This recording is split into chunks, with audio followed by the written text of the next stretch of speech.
All right, hello once again. This is Jeff Scott of Rankin Technical College.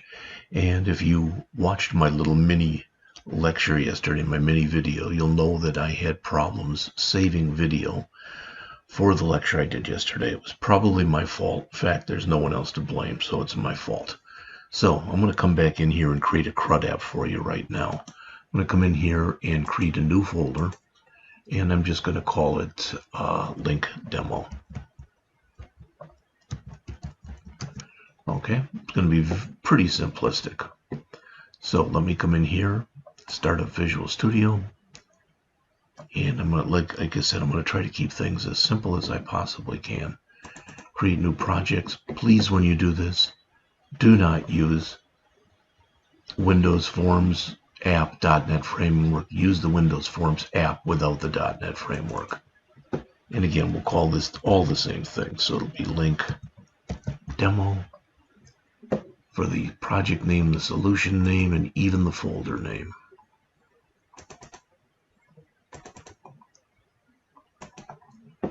Alright, once you do that, you'll notice it doesn't show you the framework until you get to the next screen. We want to choose .NET 7.0 Standard. Okay, and create.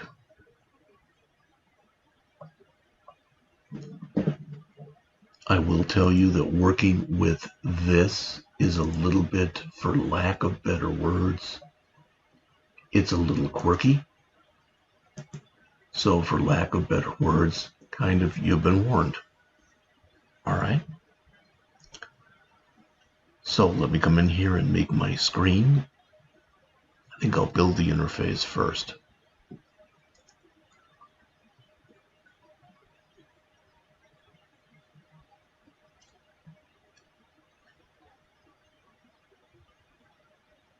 Okay. So first let me do a file save all. So one of the students, Rebecca, was good enough to tell me the other day the reason when I tried to rename the forum and it wasn't working was you have to save it first. I guess I wasn't even aware of that. So I'm going to change this to FRM CRUD demo.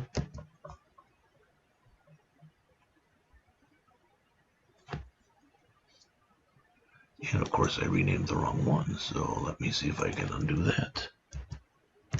No, that was nice.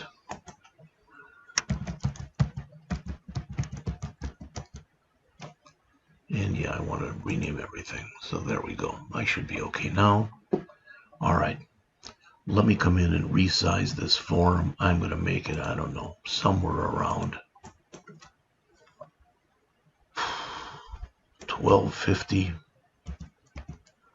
by about 850. So I want it to take up most of the screen, as you can see. Okay, that looks pretty good.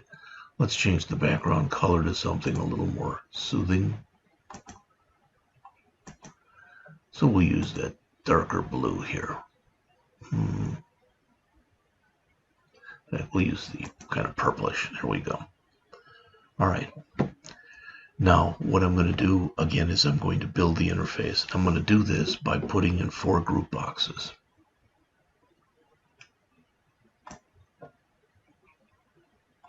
First one will be shaped a little bit differently than the rest. Let me make this nice and dark. Okay.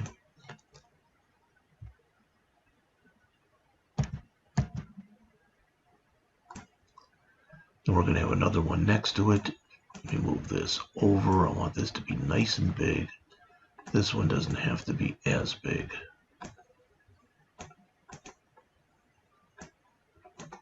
Okay, so there's 2 of them. I'm going to move this and make this about half the size that it was. Another one down here.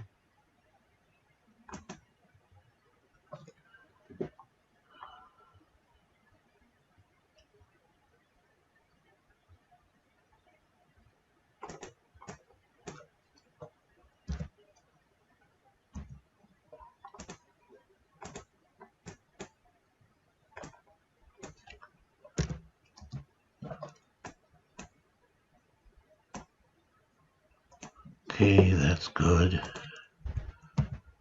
Now this may look a little funky, but if you just bear with me for a couple minutes, you'll understand. Hopefully at least you'll understand what I'm doing and why I'm doing it.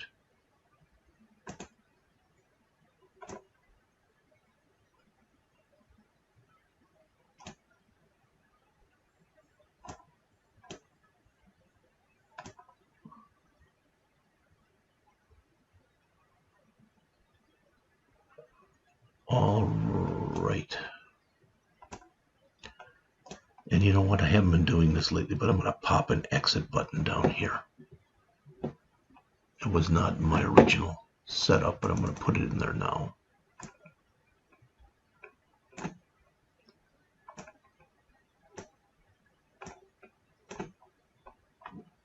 Okay. All right. So these are going to be my group boxes. All right. What I want to do is I want to set something up. All right. And what's going to happen is I'm going to use the CRUD operations in here. This is going to be my read. This is going to be my add. This is going to be my update. And this is going to be my delete. Now, if that confuses you at all, just kind of bear with me if you would. So let's change the names of all these group boxes. And I'm going to call this GB, since this is CRUD, I'm going to call this GB read info. In fact, just GB read is fine. And this will have in here CRUD read operation. Okay, so that's what that says. Kind of hard to read. I'll make it a little bit bigger.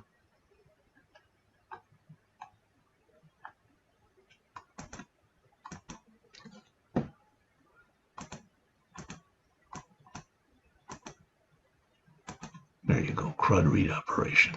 All right, this next one will be GB add.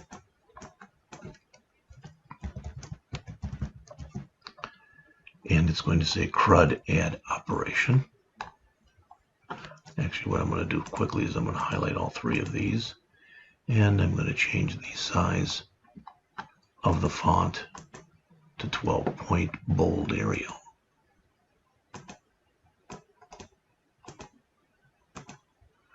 There we go. So this one I've already renamed then as GB add, and over here this said CRUD read operation. This will say CRUD add operation.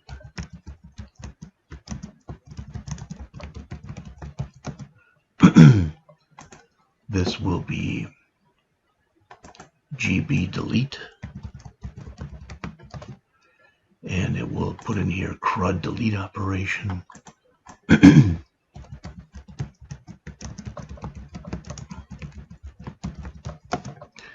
And finally, this one will be GB update.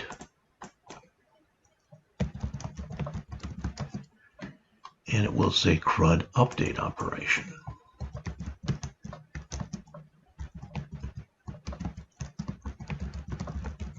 All right, so my group boxes have all been renamed. This is just going to be BTN exit.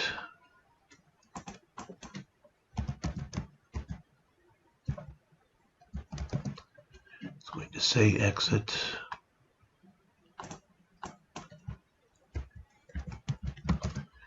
And let's change the size of this also.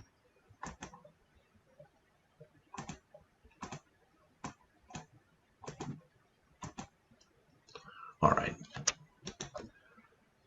I don't want to lock my controls in place yet. I'm not done building this.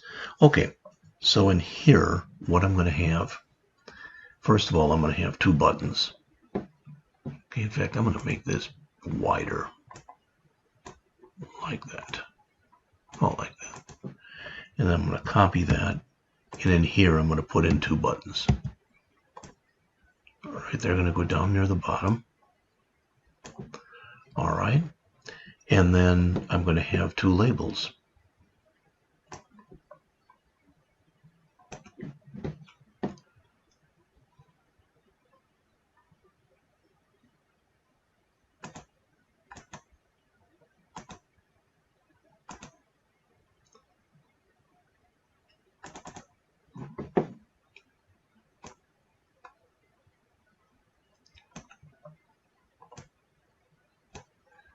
right. And this first label is going to be the title that I want to put in here. All right. I'm going to stretch this way the hay out here in case I want to put in a big title.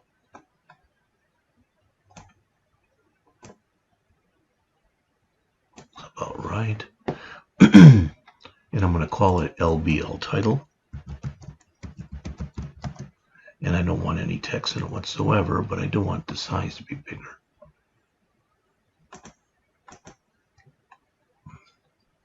We'll make it about 16 bold and Arial.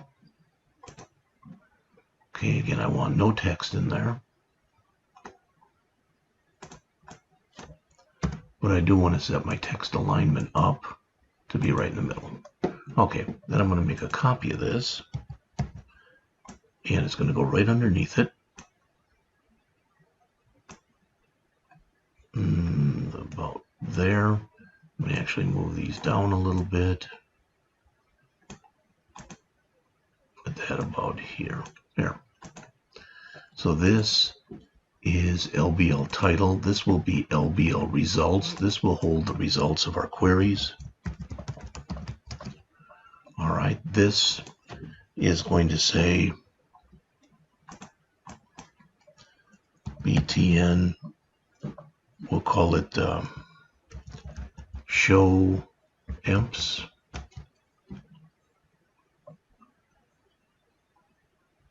And the text on there will be show employees. In fact, not even show, just employees last name ASC. Okay. And this one right here is going to say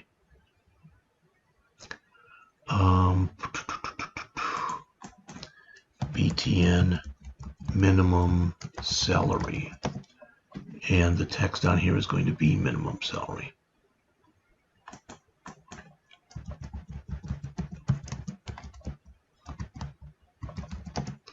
And one thing I forgot is I want to move this up, and in here I want to put in a text box.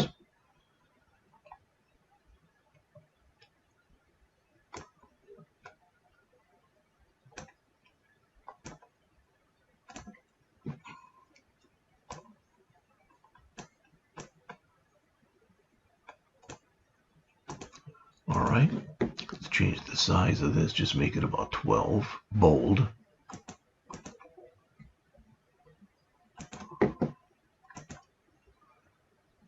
That didn't make it much bigger, so let's try about 16. There we go. All right, and that's going to be TXT minimum salary. So the idea is going to be this.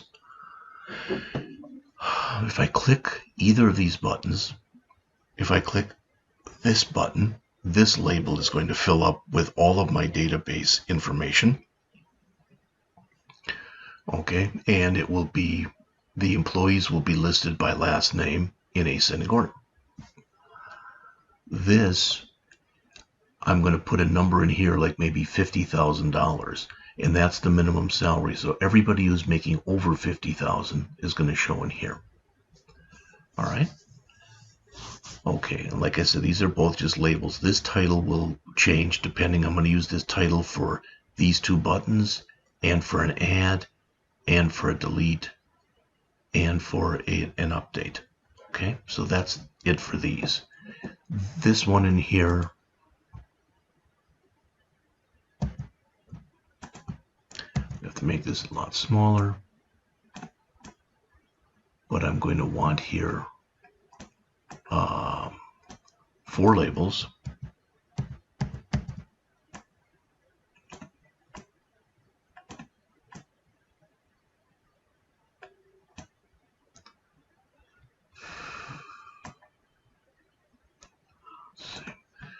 I think I have to make these smaller. So rather than 16, I'm going to make them 12.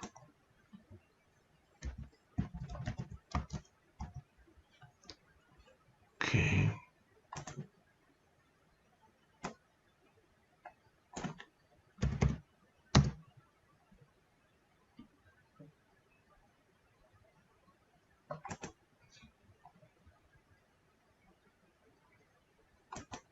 Okay, I'm going to make these all a little bit more narrow.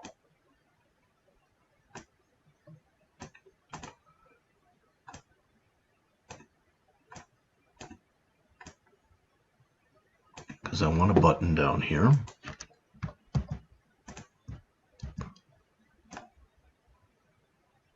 All right, and I want 4 text boxes right here.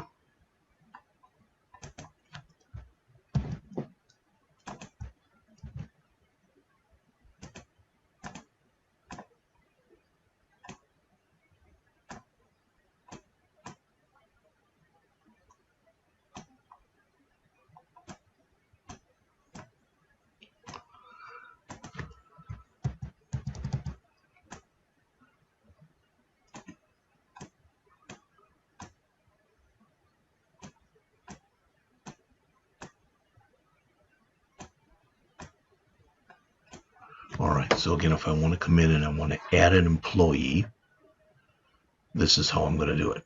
Now I'm going to grab everything from here. I'm going to copy it down to here. Good. The only thing is I want to add an extra one up here.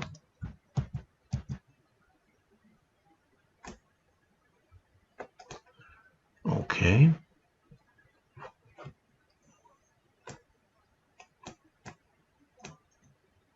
Like that. And finally, I want to come in here.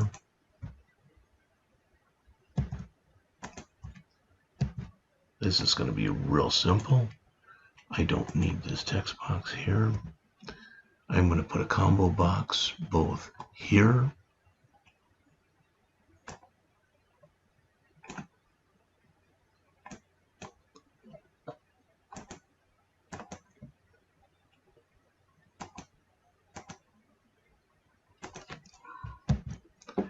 and here. Now I've got to do a lot of renaming, so I'm going to do that in just a second, but let's talk first about what's going on right here. Okay. All right. This is my read operation. So if I put a number in here and I click minimum salary, so let's say I put in 50,000 right here and I click this. This is going to go through my database and find everyone who has a salary of greater than $50,000, and it's going to print that information. Plus it'll have a title for that right here. If I click the button that says employee last name ASC, that's what the title will be, something like that. And then here I'll have a listing of all my employees in alphabetic order based on last name. When I go here, and these are going to have labels, but this is going to allow me to add a new user. Each user has 4 fields. So they have a first name,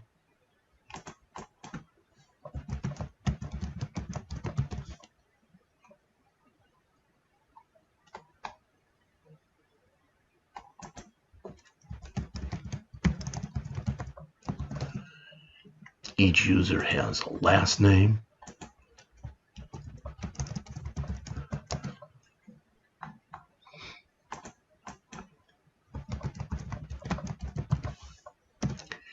each user will have a department name,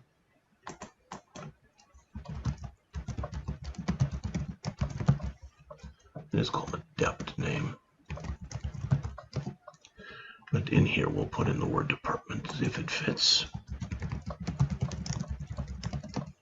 Good. And each user will have a salary.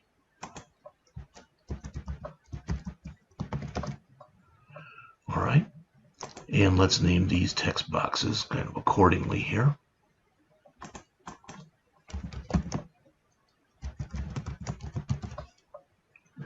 So I've got LBL first name, TXT first name, LBL last name, TXT last name, LBL dept name, TXT dept name,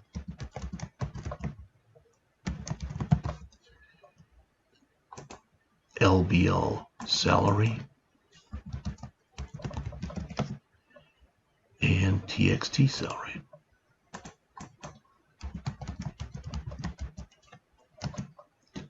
All right. right, and right here on this button is just going to be called BTN add.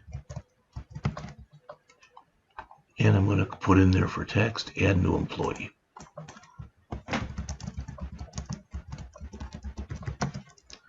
Okay, so that one's done, and this one's done. For our delete operation, this is going to be really, like I said, really simple. Let's see if we can center that a little bit. This doesn't even have to be as big as it is, so let's make this even smaller here. That should be good. By doing that, I can make this bigger. Move these down. And make my display bigger. Okay.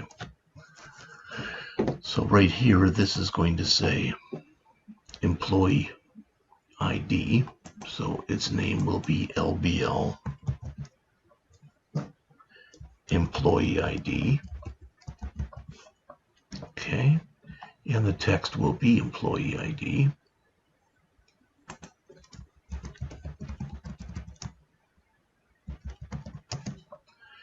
And this will be my combo box.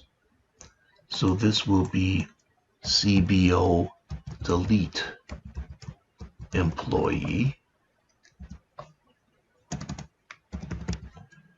And there's nothing inside of it.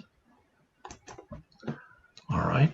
So finally, this is going to be, really should have copied them later, but that's fine. I'm going to redo these. This is just going to be LBL employee ID. So this will be LBL update employee ID. And now that I think about this, I'm going to change the name of all these. This is going to be TXT add first name. This is going to be TXT add, oops, last name. This is going to be TXT add department name, and this is going to be TXT add salary. And I'll make similar changes here because we can't name these the same thing, that's all.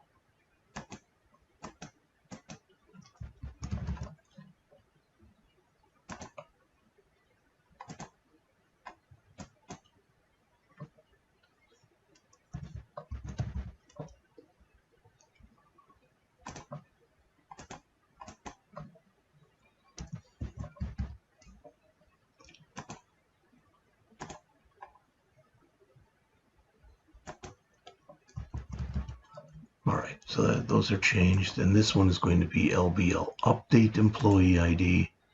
This one will be CBO update employee ID.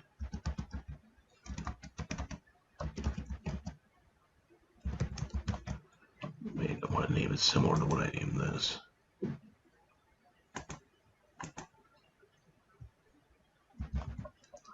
All right.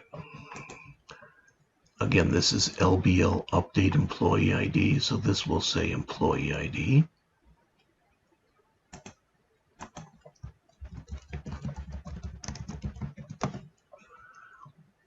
This will be TXT. Oh, sorry, that's the combo box. That's already done. This will be LBL update first name. And it'll say first name.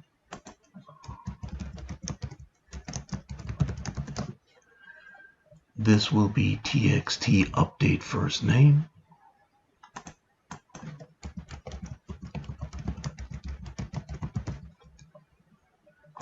This will be LBL update last name.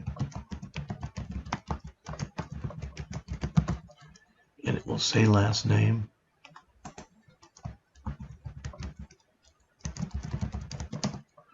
This will be TXT update last name.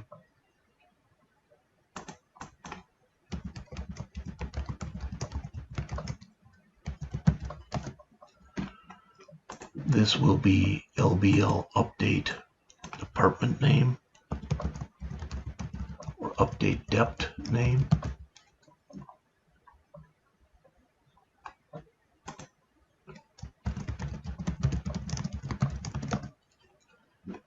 This will be txt update dep name.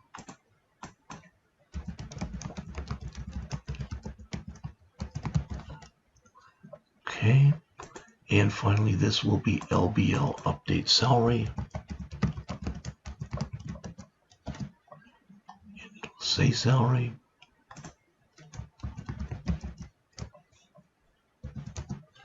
This will be txt update salary.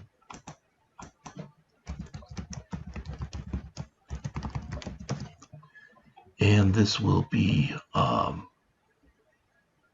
forgot a button there, but we'll put it in a moment. So this will be BTN update. And the text on there will be update existing employee. Okay. I'm going to move this up so I can add a button here. And this is going to say delete existing employee. So we'll call this button BTN. I think we call it BTN update, BTN add. So we'll call this one BTN delete.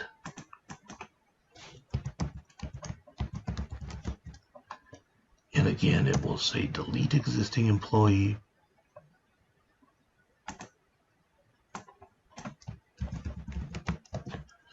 All right. And pretty much as far as I can tell, the interface has been built. All right. Now, it took a little bit of time. You got to watch me do that, but, you know, whatever. So let me lock this. Now, I don't care in here about accept buttons and cancel buttons, but I would like it if it's this, when it starts to run, if it's centered on the screen. So I am going to click on the form, and I'm going to set the start position to center screen. Okay. Now, if I go over to here,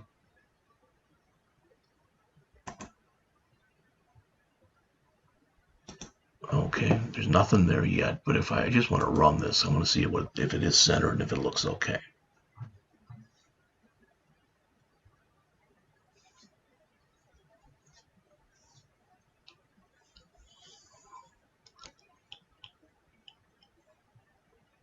Well, that isn't good, as you can see right now, because this is the stupid stuff that happens when you work with using this Windows like this.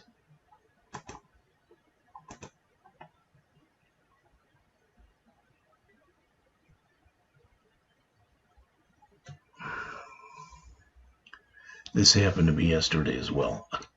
I built the entire interface, and then the interface just, boom, was gone. Now it looks like it is here when you look right there. So I'm going to do a file save all. I'm going to exit the program. This is the only thing I found that kind of works when you do this. And I'm going to start the program up again.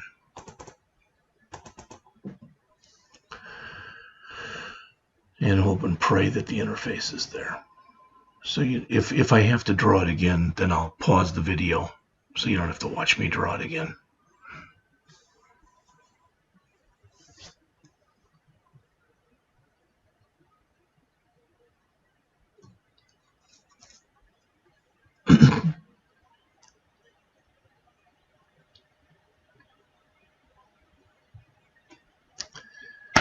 Great. It's totally gone. So I'm going to redraw the interface. So let me pause this so you don't have to watch me draw it again.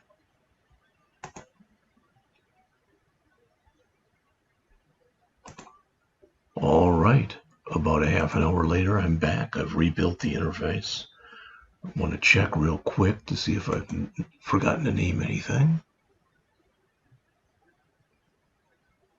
Looks like group box 3 I didn't rename. And it looks like that's it. So that's this one.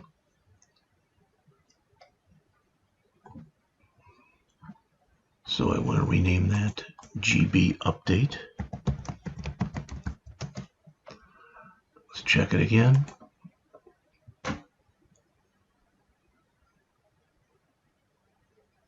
And I believe everything has been done. I've run the program once. I did put in my exit program or not in here. Let's see if that works. Okay. All right. Well, hopefully everything will stay now. Now, I'm not going to worry about a class library or anything. I'm just going to build my classes now. All right. So that's the next thing that I'm going to do here. So I'm going to come in. Again, every employee has a first name, a last name, a department name, and a salary. They'll also have an ID. So let's come in and add a new class. We will call that class employee.cs.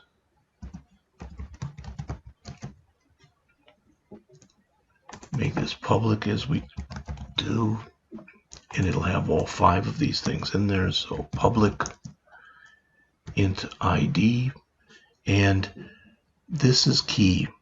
And what I mean is, it's not meant to be a pun, but anytime you create, when you're doing code first, anytime you come in here and you add a field with ID in it, I'm going to change this to employee ID. But anytime you do anything like that, where it's got ID in it, the system recognizes and realizes that that's a primary key. So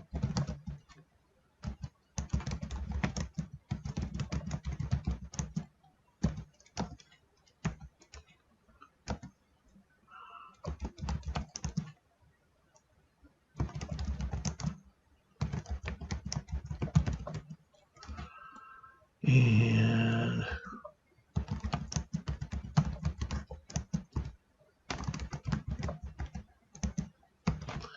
now, as far as these go, notice I get the underlines here. But if I do come back and initialize them, so I'm going to initialize each one to string.empty, then these will go away.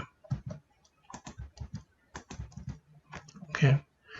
Now, one more thing I'm going to do is I'm going to override here. I'm going to override the toString method.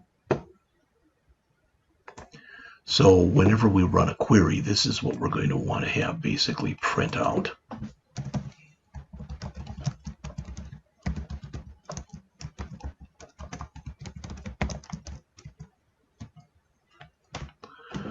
All right, we don't want this return based to string. I'm going to use interpolation here, and I'm going to say first name, last name, works in department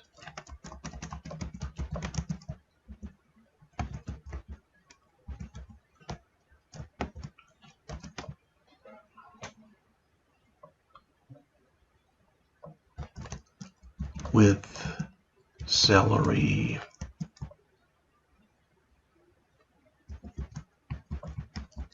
and we can put like a :C in here to basically set up the salary and currency format. So for instance, one of the ones that I'm going to put in here is me. So it'll say something like Jeff Scott works in department. In fact, I'm going to change this.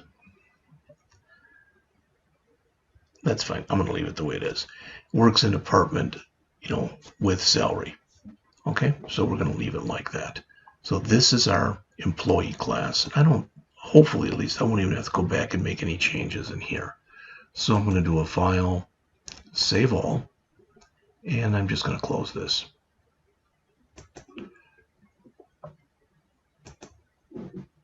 So what we have to do is we have to come up with a way to allow this code to talk to the database which we are about to create. All right? What does that mean? That means we have to add another class.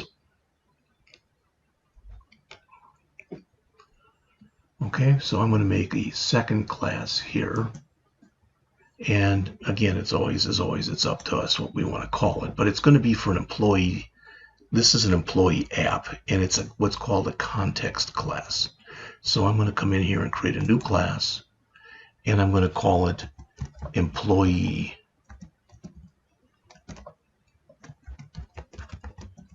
context.cs. I'm going to leave it as internal to make my life easier. I'm going to copy it from the working copy and then go over everything that's in there. So even though, you know, you won't see me type it, I have typed it in a couple times before. It's not real big. It's about 20 or 30 lines, something like that.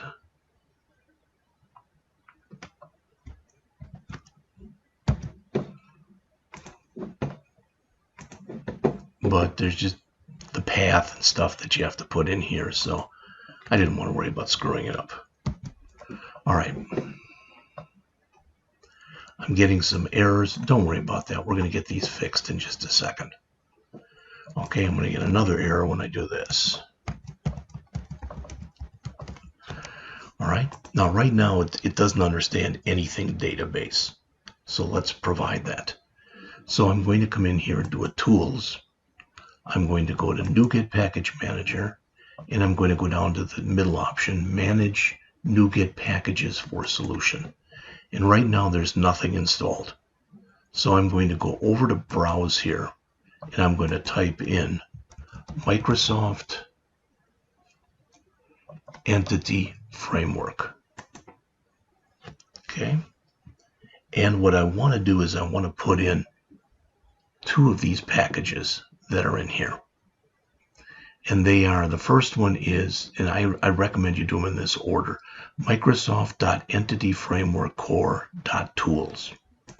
When I click on it, it brings it over here. I want to bring it into my project, and I can use the latest stable version. Now, the reason that we had to put in here, the reason that we had to come in here and we had to add, do a Windows Forms app and not a Windows Forms app .NET framework is if we didn't, we would be getting this error.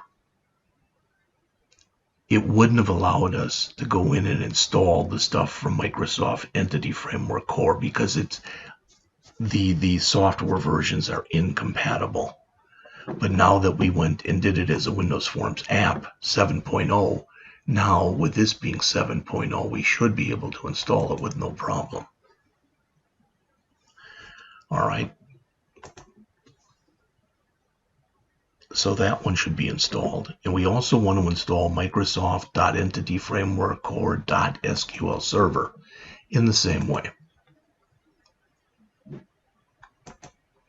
All right. Now, I've been burnt by this enough times that what I always do after this, if I go over to installed, it doesn't show anything.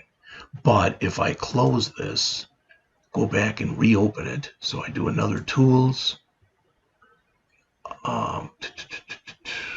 NuGet Package Manager, manage this, and I go to install. Now you can see they're there. Okay. Now, what does that buy me? Well, I can come up here now and I can add a using statement that I couldn't add before I did that, and that is using Microsoft.Entity Framework Core. And you'll see that, boom, my errors are gone. You may have to watch this more than once to get all that. All right. Now, I've got this database already in here because I've ran the program before, but I'm going to remove it. So I'm going to view SQL Server Object Explorer right here. Open this. I've actually created this program 2 or 3 times already. So I've got a couple databases.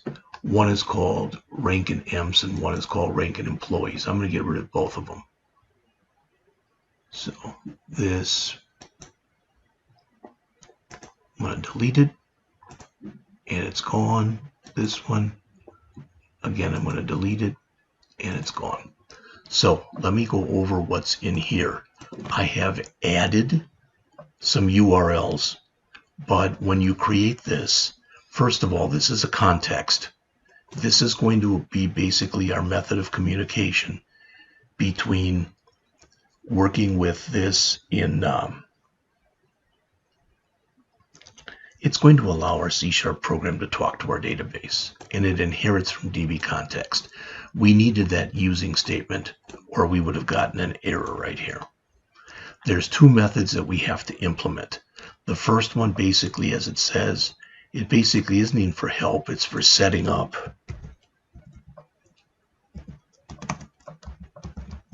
the connection string. All right, again, I've got URLs if you want some more on that. And it's our old local DB, MS SQL, local DB. Then we give it a name. So I'm going to call this ranking employees. All right, so after database. Our connection is trusted, so you say true. And this multiple active result sets really doesn't apply to us, but it's if you're going to be having multiple users. So we'll leave that in there. And again, there are some URLs there if you want more on that. Then the other method we have to implement is on model creating. All right. And we bring in a model builder, and again, there's URLs here if you want to know more. This is seed data. So in other words, when we create our database, we are going to have in here 5 employees. We will have me, Evan Gudmested, Tom Anderson, Ashley Reddick, and Charles Corrigan. Evan and I are, the department name is AWD. Tom and Ashley, the department name is IT, and Charles, the department name is ADM for admin. These are the associated salaries. They're all made up. I have no idea. I know what I make, but I don't know what any of the rest of them make. All right, that's it for that one. So let me again do a file, save all. Now this is the code first. All right, this is our code first. So we're going to come in here now. And we are going to go in again and go to Tools, Package Manager. But now we're going to go to the first option, the Package Manager console. And we're going to attempt to create a migration file for us. There's no migration folder there. You can see that. This is what we have here. So I'm going to say here, add hyphen migration, and this is that's case insensitive, and I have to give the migration a name. So I'm going to call it create ranking employees DB for database. Okay, and I'm going to hit enter. If this works, what's going to happen is I'm going to have a migrations folder, and there'll be a new file that'll open in here. All right. There's the migrations file right here, timestamp plus create rank and employee DB. There is an up method. This is going to build our database, but it's using code. It's not using SQL Server. It's using actual C# code. And it says I'm going to have an employee ID, which will be an integer. It'll be using the identity property starting at 1 and incremented by 1. I'll have a first name that's a string of in varchar max, I don't know what that size is. A last name, the same thing. A department name, the same thing. And a salary, which is a decimal. These are all just defaults that they set up for us. Then they're setting up a primary key as well with the employee ID. And then we've got our data. Now, you'll notice, or you may not notice, it changed in here. It changed the order, but it won't be changed. This is just the order it put it in, which was employee name, department name, first name, last name, and salary. And there's our seed data. All right. Now, we're going to run another command from here that says update database. Before I hit enter, I'm going to close this, but that's going to run this up method that's right here. It's going to run all the code that's in here. And if I screwed it up, rather than an add migration like we just did, I could always type in remove hyphen migration and give it that name, and then it would drop what it's about to create. So let me close this. You shouldn't ever monkey around with this file. It's a system file. So I'm going to close this one. So there we go. All right. And I'm going to update my database, or attempt to. Hit enter. Okay. and it says it applied it, so there should be a new database here now. So let me refresh, come down here, and let's see if I've got a Rankin Employees database. Rankin Employees, and if I look, there are two tables in there. The migration history, which again you don't touch, it's got all your migrations that you do, and the employees. And in that employees, if I look in my columns here, there's my ID, first name, last name, department name, and salary. ID has been made as a primary key. First name, last name, and department name are all nvarchar max. Every field in here is non-null, does not allow nulls, and salary is a decimal. If I come in here then and right mouse click on my table name and view my data, I should see my 5 records, and there they are. Okay, so what I've done so far is I first came in and created a new project, then I created my interface, then I went in and created 2 classes. I created the employee class. All right, I created my employee class right here, and this basically was the setup for the way our table was going to look. This is pretty much, this maps into the database schema that you see right here. And after we did the employee class, we did the employee context class, which has the 2 methods in it that we need. Those methods being the onConfiguring, which allows us to set up our connection string, and the onModelCreating, which allows us to create our seed data. All right, so now I should be able to go back here, and I should be able to exit from here. All right, and move this down. I don't think I'm going to need that anymore, but I'll just keep it up just in case. So now I should be able to go in and start adding my regular code. All right, now I'm going to put some stuff in here. I'm going to put a whole bunch of junk in here that I'm going to be using throughout the program. All right, and when I create something, I am going to come in and give it a, I'm going to come in and I'm going to give it a comment so that you know what's going on. I'm going to try to comment better than I probably have been doing. So let's go to view code here. Right now, all that's in here is our exit method. Well, that's going to end up being at the top, but I'll move it down to the bottom when we get all finished. All right, so let's start by coming in here and adding a couple things. Well, I'm going to assume here I'm going to add a couple global constants, just 2, and they will be const decimal min salary, and that's going to be equal to 10,000 M, and a const decimal max salary, and that's going to be equal to 500,000. All right, so I'm assuming that any employee at Rankin makes a minimum of $10,000 a year and a maximum of $500,000 a year. Those are just arbitrary values I made up. All right, so we're also going to have a bunch of global variables in here.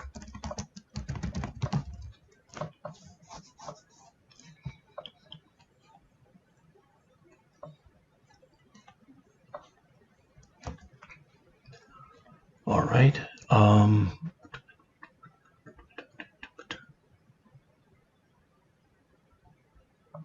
Okay. And this is going to be our context. We can call it whatever we want. I called mine employee data because that's what it's going to hold, is the data. And that's my database context connection, basically. It's the way that I'm going to be able to communicate between C# and the database. List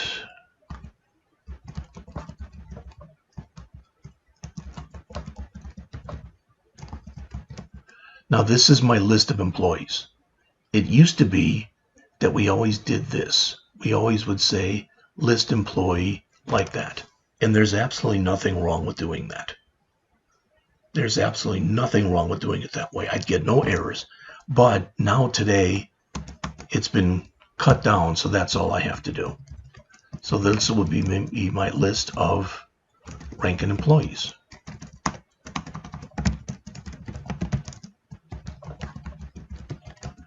All right.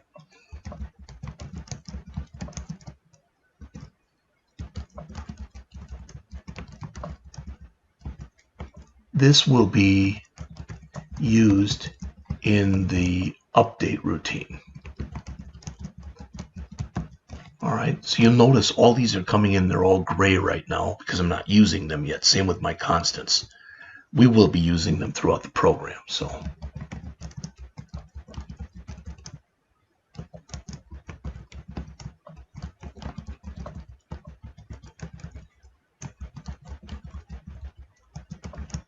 this will be our employee that we want to update. Again, we'll use that later. It's possible that could be nulls, so we're putting the question mark in there to actually allow for nulls.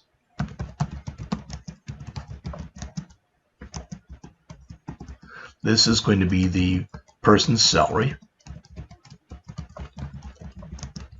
Now, when I wrote this, and I wrote it a couple times, probably what I'm about to show you right now was probably not the best way of writing it.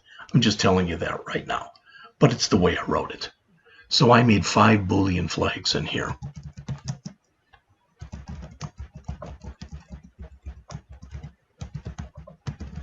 And all of them are set equal to false.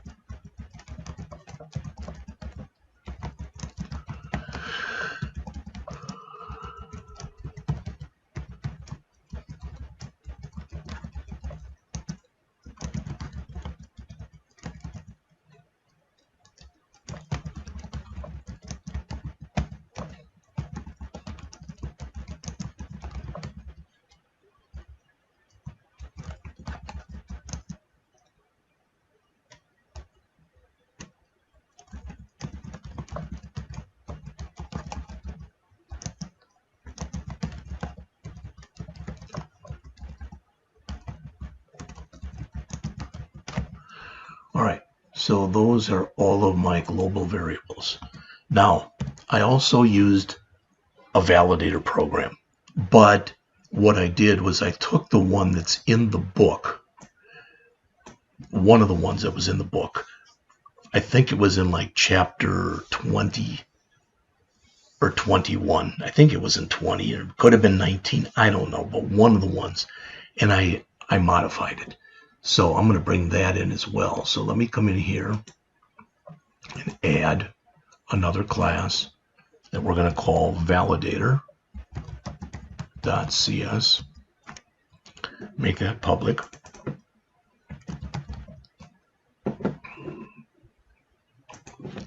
And I'm going to copy that in, and we will go over it right now.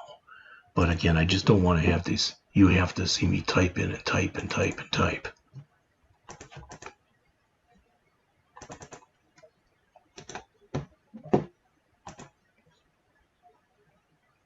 I don't actually think I need this line end. I don't think I'm ever using that, but I'm going to leave it in there anyway.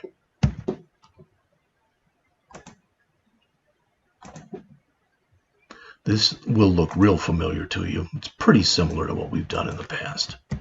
In other words, we've got that line end in here. We've got an is present.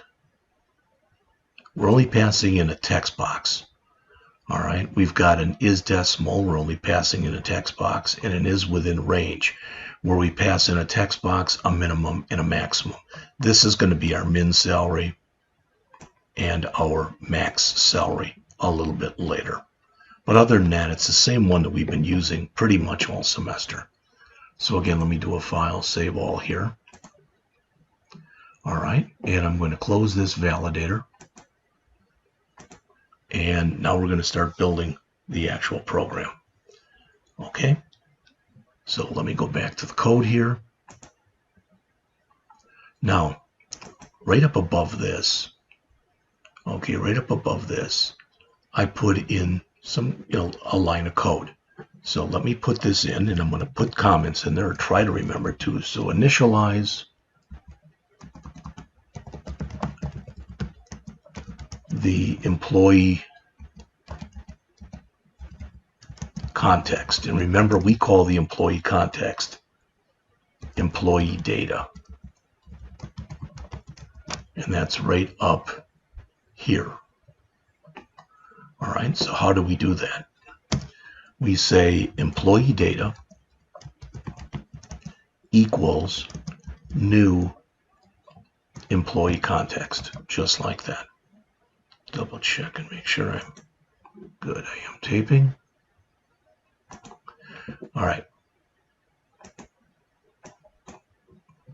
All right, and after we come in and do this initialize, we're going to write, and we're going to write this method in just a second. It's called show employees. So this will show all current employees. I'm just going to say show current employees. So I'm going to call show employees. Now it's going to give me an error because, of course, we have not written that routine yet. So let's write it right below. So private void show employees.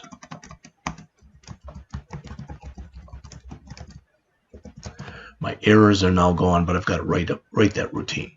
It's fairly long. It's 20 or 30 lines. First thing I want to do, and again, I'm trying to come in here and write some comments, is to clear out both combo boxes. So CBO, delete employee items clear, CBO, update employee items clear. So that's first thing. So I'm always starting with a clean slate in both this employee ID and in this employee ID. Okay? If I didn't do that, every time I would make changes, it would be adding. It would keep appending on and on and on. We don't want that. Now, the next thing that I did here was probably not written very well. Okay? So let's see.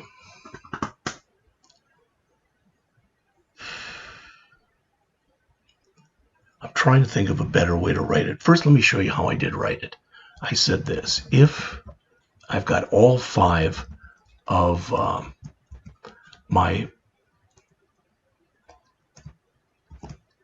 I've got all 5 in here of my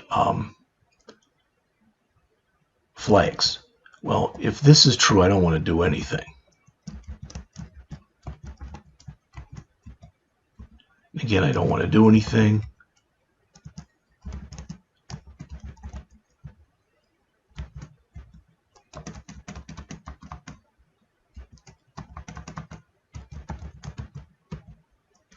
Oh, what did I call that one?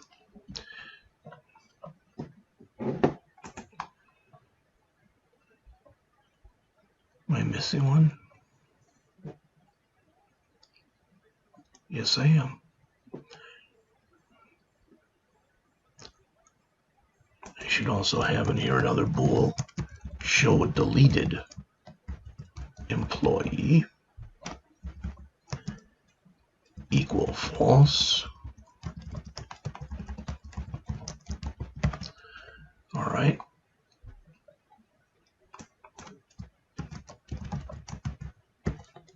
And again, I don't want to do anything else if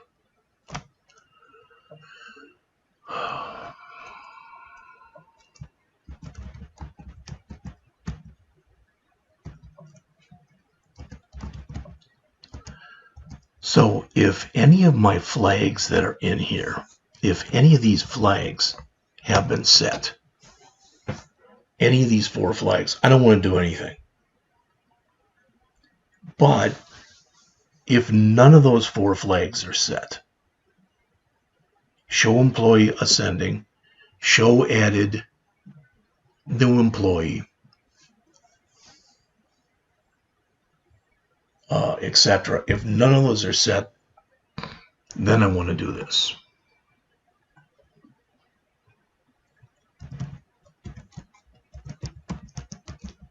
Set the title for the LBL title. So if there's nothing in there, that title was the thing that is up, that is here. So if there's nothing in there, so if LBL title dot text dot trim is equal to nothing, meaning it is empty,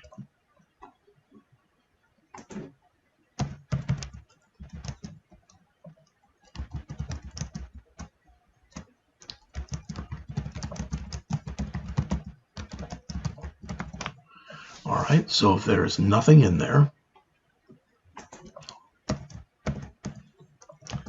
I'm going to set the title to employees in original order. Oops.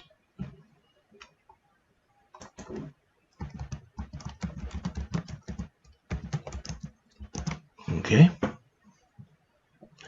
And then I'm going to call a routine. I'm going to get an error because we haven't written yet, but we'll write it in just a moment.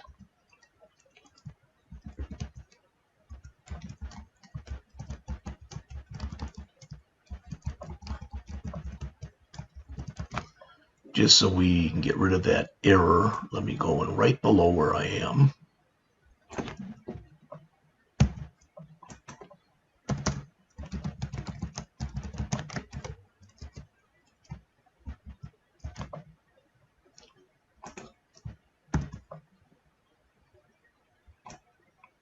Okay, we'll write that in just a moment. All right, so I'm not done with this routine though, and I want to finish this routine first. About 10 more lines or so.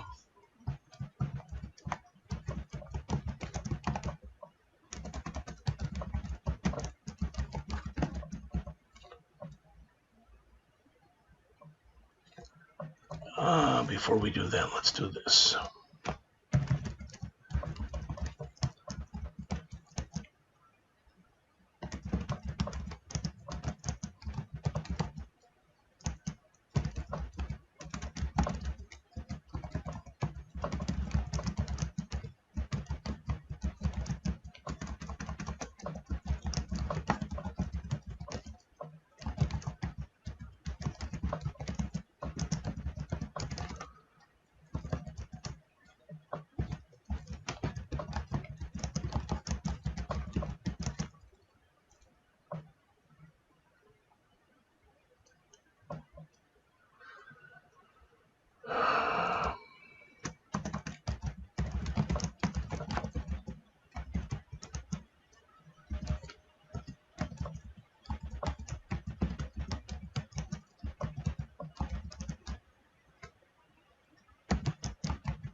So we want to cycle through and we want to print out each employee.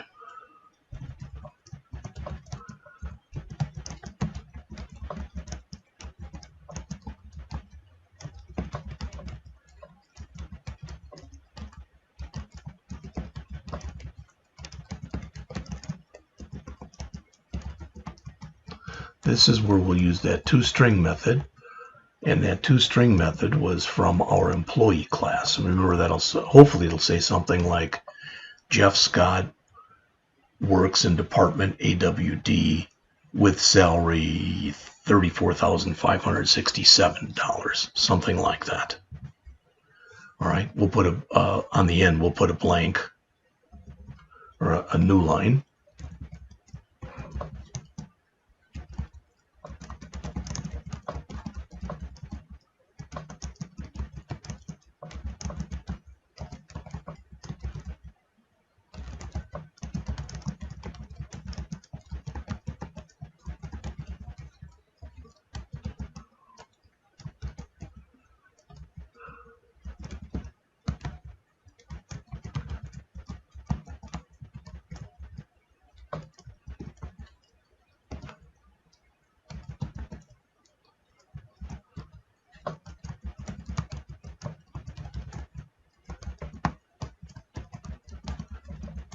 All right, we're ready now for the first time to try to run this program and actually test it. When we run this out, what hopefully is going to happen is it's going to show a listing of our 5 employees. And those 5 employees hopefully will be listed right in here. Plus, this is going to be set from 1 to 5, and so is this. Let me save this, try to run it, and see if we indeed get those results.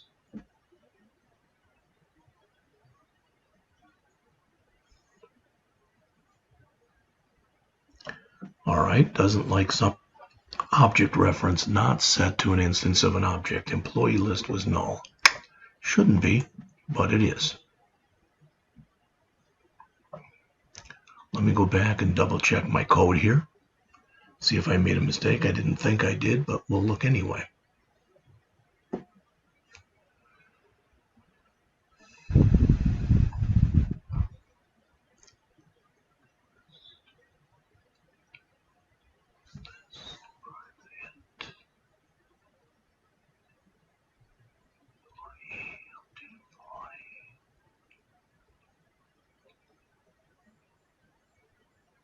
You can see a lot of stuff is not grayed out anymore. Okay.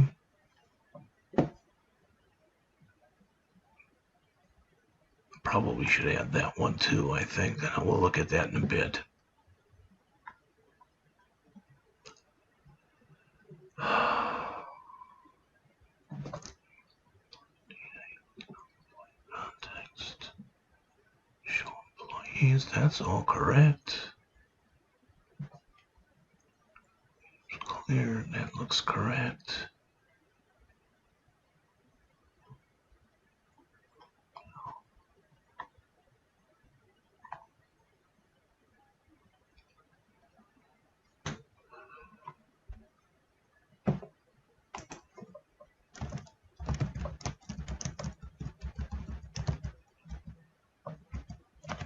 Yeah, just added that. I don't know if I'm going to need that or not, but we'll find out.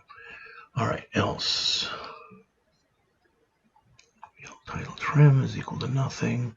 Employees in original order, that's good.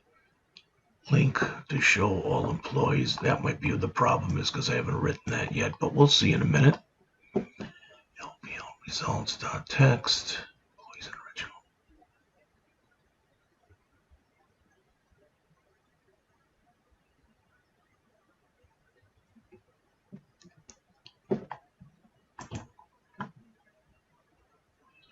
order, link, LPL results, text. For each. That all looks good as far as I can tell. 2 more things I want to do in here.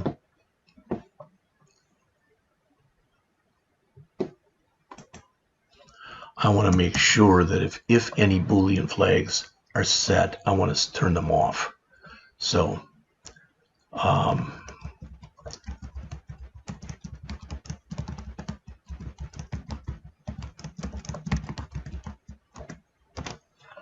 now this is more than I need, but I'm going to grab all this anyway. It's going to give me errors, but I'll fix them in about 30 seconds.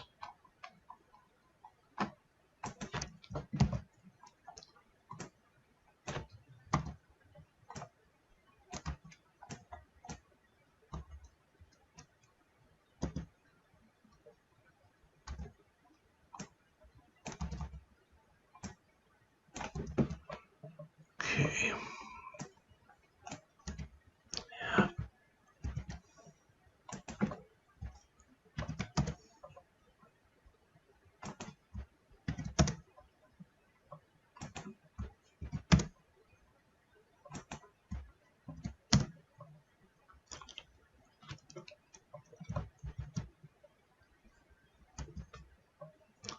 All right, I'm not going nuts here over lining stuff up and whatever.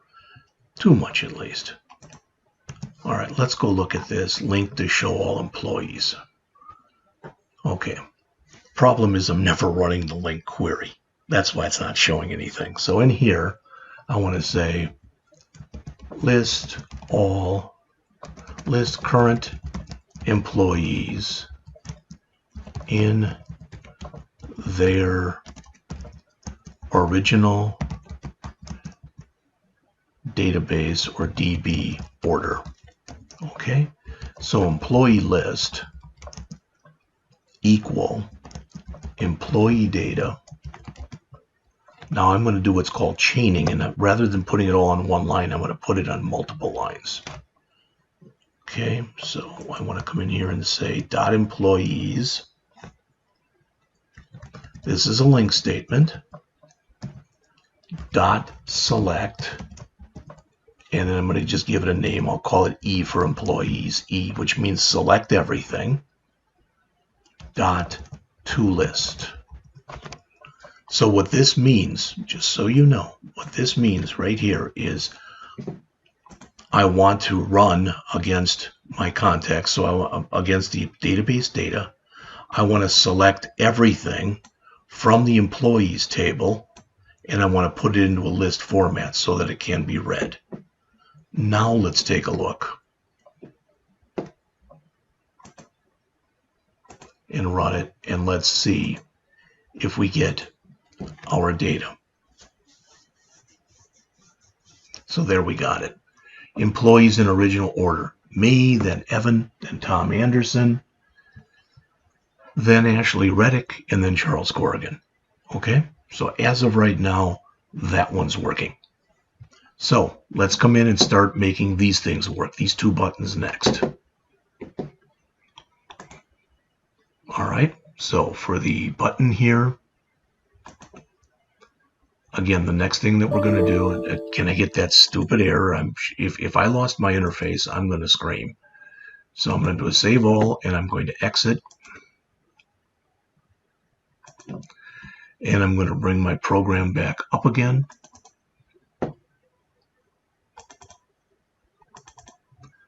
I should have clicked the exit button, I think, but I didn't. That's okay. So let's see.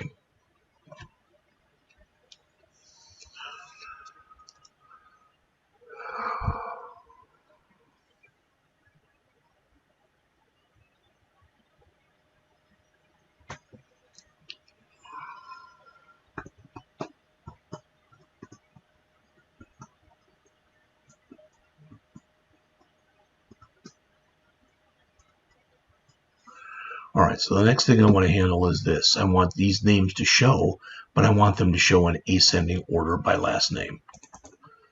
So that's that button there, which I was going to say hopefully eventually will come up. And we're going to call last name ascending order. All right, well, I haven't written that yet, so let's write that right here.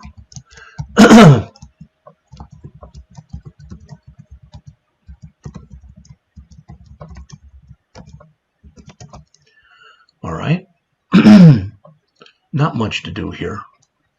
So the first thing I want to do is I want to set the title label. So LBL title dot text equals last name ascending order. All right, next I want to run a LINQ query to list our current employees in ascending order based on the last name. All right, so it's almost the same query we just ran up here. So let me grab that query because it's almost the same thing. But what we want to add here is a dot order by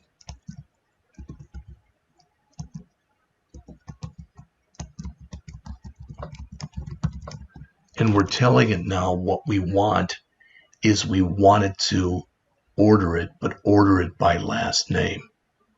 Now, remember, we have a Boolean variable for this last name, and that's employee ascending. So that is the case. We are an employee ascending. So what I want to do is I want to set the associated Boolean flag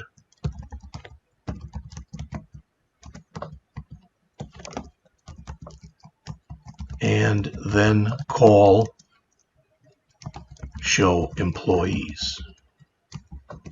So show employees ascending is now equal to true, and show employees. I can now make my second test. So file, save all. You already noticed that when you start to run the program, it comes up. Look at the heading, please, at the top.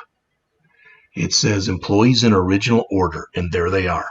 Jeff Scott, Evan Gudmested, Tom Anderson, Ashley Reddick, and Charles Corrigan. Now when I click this button, last name ascending, now it says last name ascending order. And guess what? It did not change that. It changed this, but it didn't change that into ascending order. So let's see if we can figure out why. Thought I did it right.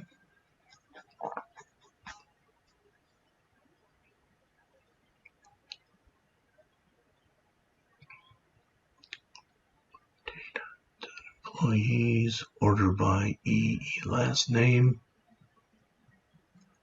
Select everything, put it to list. Show that. Show employees. That should have been correct.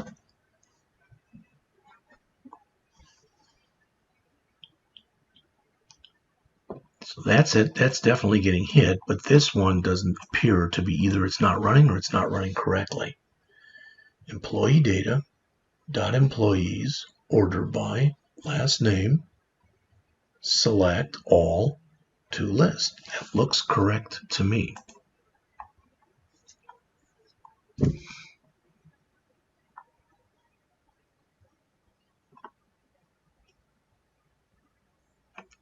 So since that is true, we should be skipping this else, this if statement here.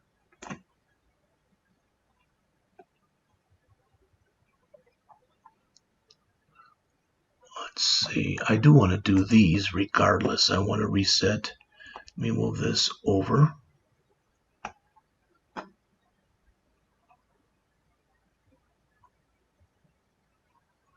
So I'm going to move these out of my else statement. Put them there. But I'm trying to figure out why it's not giving me my right output. Let's save it and try it again. File, save all.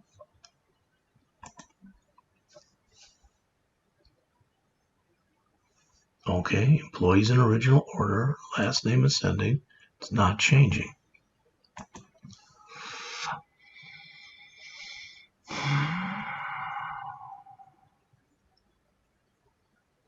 Again, it has to be getting into the code because it is changing my title. It is definitely running this line. So do I put the link to show employees right there? I thought so.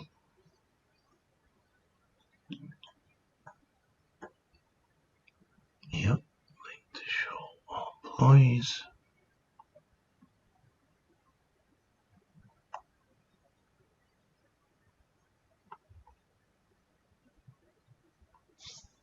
Oh, wait a minute. This link to show all employees,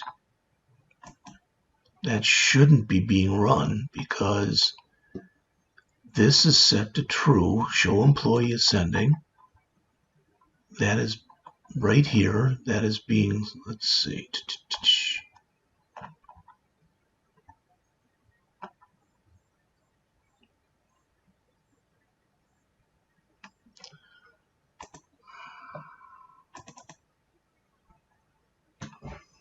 Title is set. Show employee ascending is true.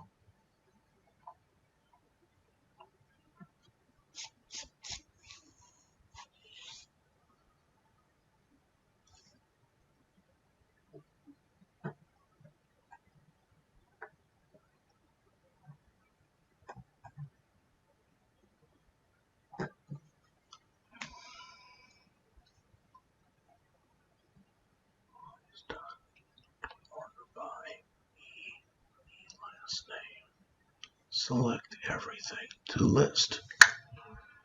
Well, it's a little weird. Just to show you this, I'm going to very quickly bring up the original one.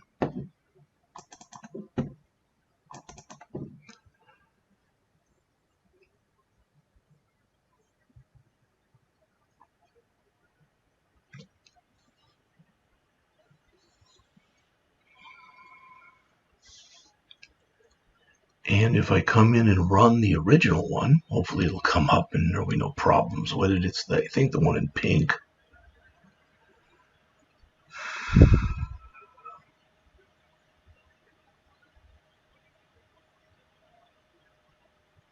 Now, I think this was working off rank and EMPs instead of rank and employees. So I'll have to go into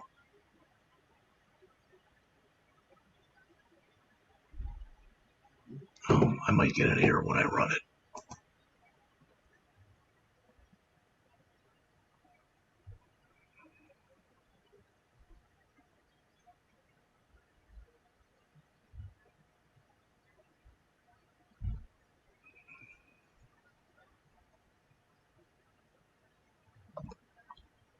Yeah, it's I don't have the original, that database, that rank and EMPs. So let's see. I'm going to just grab everything in this routine. It should be exactly the same as what I have.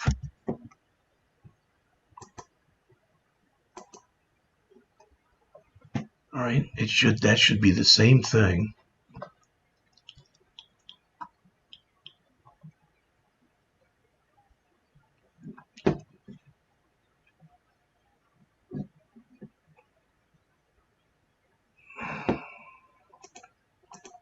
Is what I have in here. I don't think I've made any changes. Oh, did I change the name? So it's show employee ascending, not show employees. Okay, let's try running it again.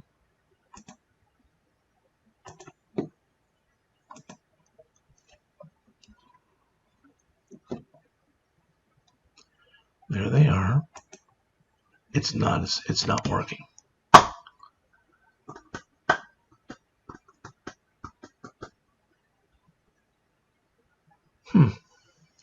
Well, what I'll do is I will save the other one, because the other one does work. I'm going to prove to you though that the other one does work. So the only way I can do that is like this. I will bring the other one up, go into the package manager,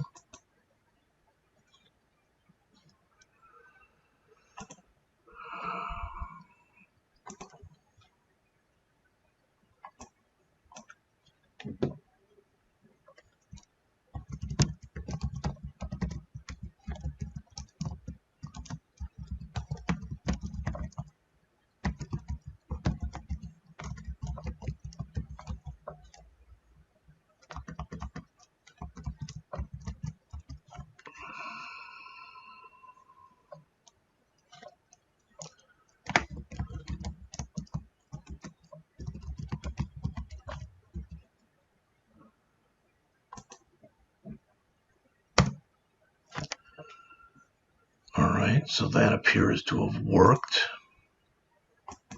I now have another database in here called rank and EMPs, if it worked. There it is. It looks exactly the same as before, but what I want to show you is this. There's my stuff, but notice if I click last name ascending, now I've got Jeff, Scott, Evan, Gudmisted, etc. It does do it in ascending order. So there's something I'm doing wrong and I don't know what it is. So like I said, this will be the one that I'll save. Okay.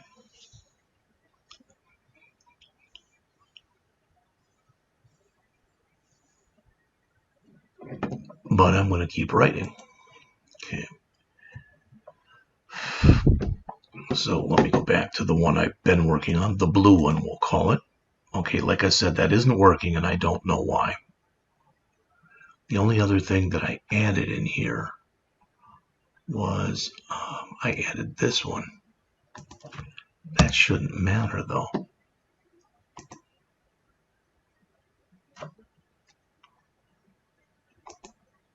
And it didn't. So I don't know what the problem is there. Like I said, you will have a working copy of this. Okay. All right. So the next one we're going to try to get to work in here is this minimum salary. And we're going to call list all employees above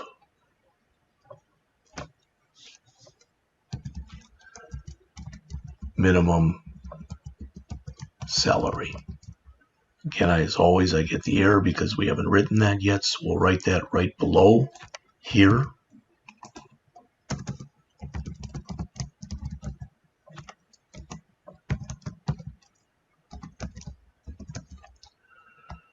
All right, so now I did not use the validator for this. I'm saying this again. I did not use the validator for this. Okay.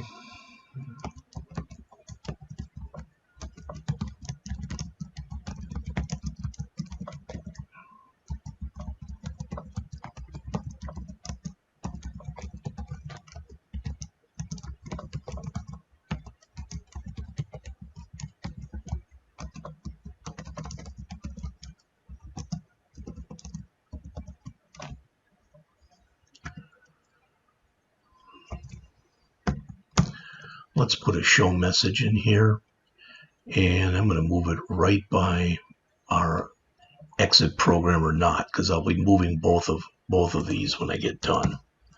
So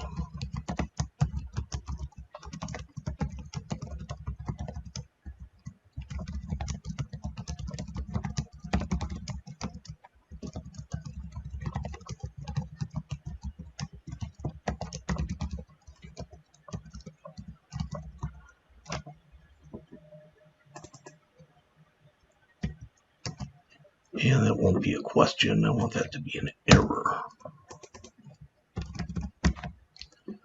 Okay. So if there's nothing in there, I'm going to call show message and say minimum salary text box cannot be empty. So that'll be my message. My title will be salary text box empty.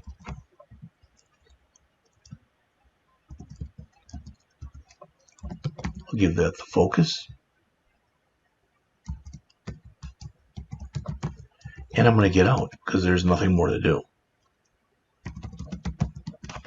That I should be able to check.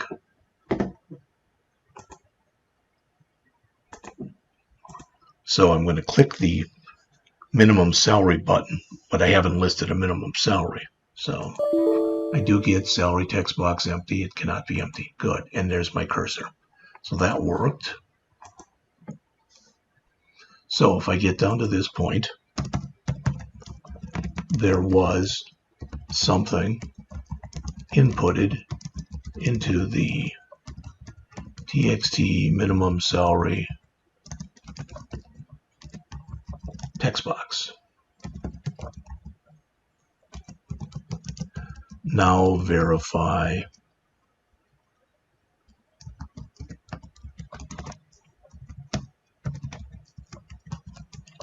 the inputted value was numeric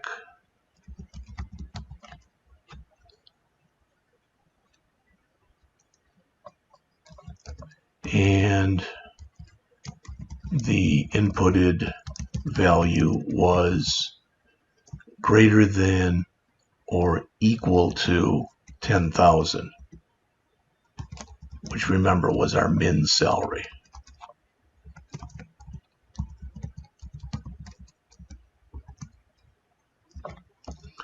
All right.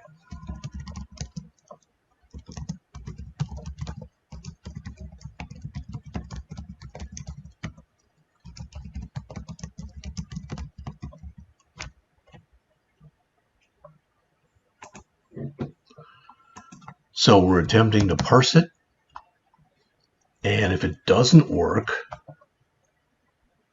or if we put in a salary that's less than 10,000, so if either result is false or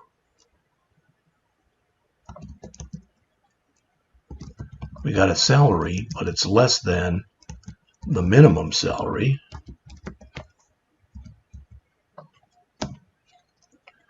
we'll do another show message.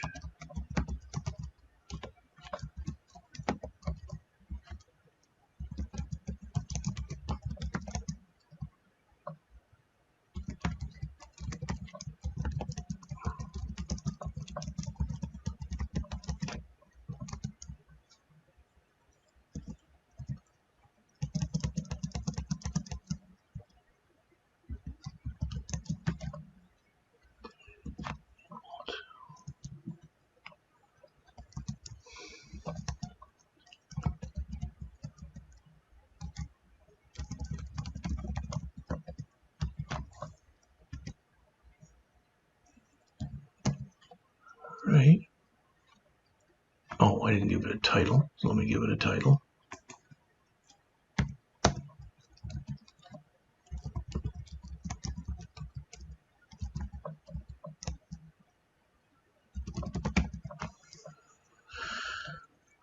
Now we do have something in there, so we want to clear it out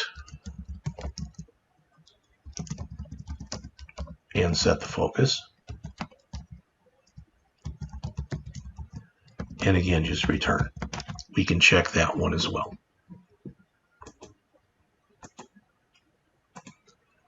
So you've already seen this. If we put nothing in here and click this, we get that error. But if we do put in here non-numeric, we get a different error. And if we put in something out of range, that's less than the minimum. That's greater than the maximum. Oh, we didn't put the maximum. Remember that maximum was 500,000. So let's check for that as well. Glad I said that. So, or if our salary is less than min salary, that is another one here, or salary greater than max salary. All right, so now we can check that as well. So if we come in here and put in a value that's 500,000 and 1 cent, that's over. All right, so minimum salary must be numeric, and so I'm going to change my message and have it say it must be numeric and be between, that's the minimum, and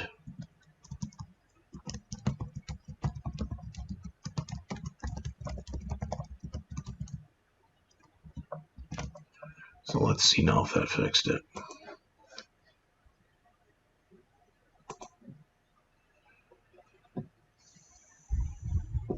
So if I come in here and put in 555,000, which is out of range. All right, out of range must be between 10,000 and 500,000. Clears it, and it puts the focus there. That's good. So that's all working. Right now, the only thing not working that we've done so far has been the ascending. I have to look at that and see if I can figure out why. All right, so what's next? Well, next is our add. Oh, cripers.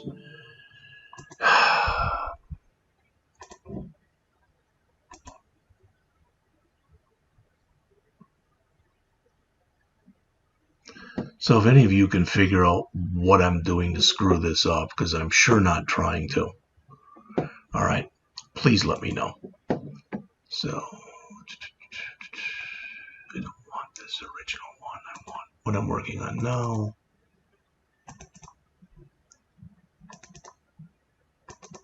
So next we're going to do the add routine.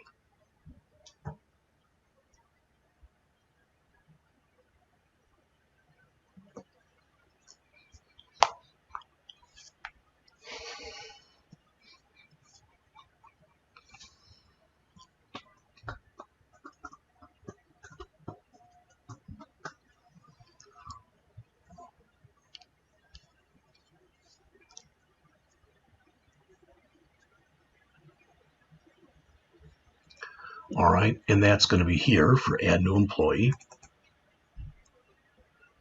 So once this totally loads, I shouldn't have probably clicked it yet, but there we go. So there's add.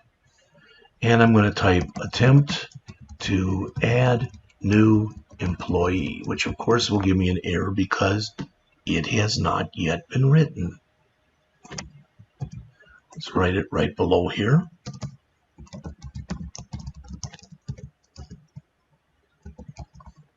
All right, so this is going to be us attempting to add an employee. All right, now I'm going to use that validator. All right, and I'm going to actually write a couple routines for validation. I'm going to have a valid data add, and I'm going to have a valid data update. And the reason is I'm trying to add or update and verify different things. I'm going to write quickly a validator add so I can validate these, and later I'm going to do a validate update so I can validate these. All right, so I'm going to have to write that routine. Let me grab that. So right below this, I'm going to write another routine right away. It's going to be a Boolean. It's going to be called isValidDataAdd. Okay, and again, this is pretty much done from the book.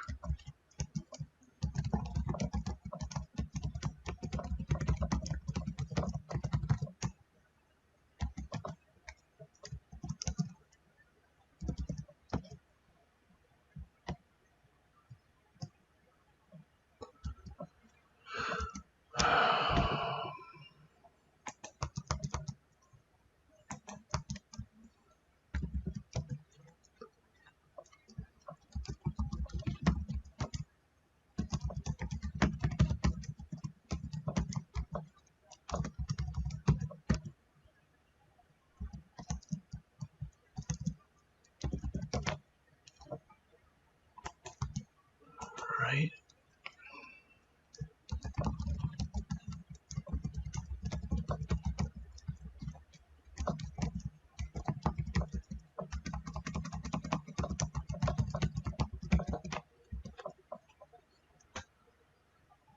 All right.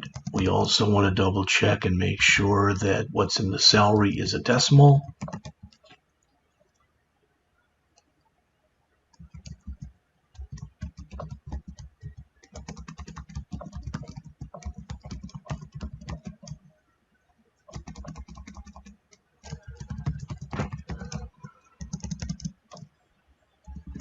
And that it's within range.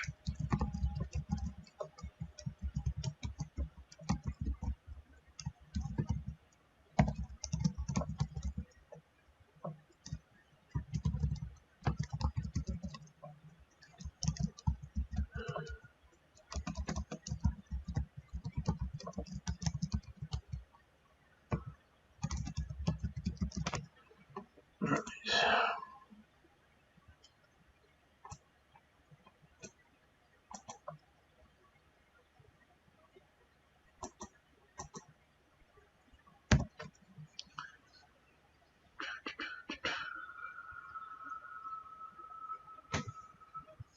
Whoa, I don't know what happened there. There we go. So we're going to validate that we have something in each one of the 4 text boxes, and that what we put into the decimal one is numeric, and the one we put in for salary is numeric, and the one we put in for salary is between 10,000 and 500,000. Okay, so let's write that one right now.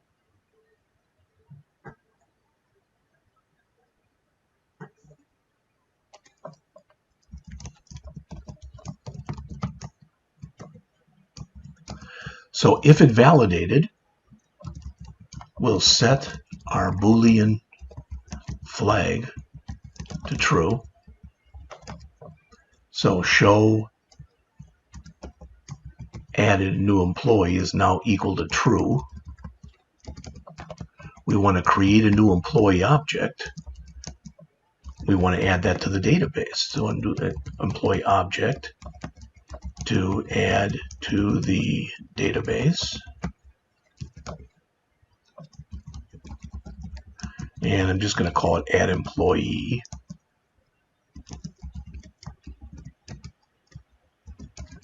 All right, the first name is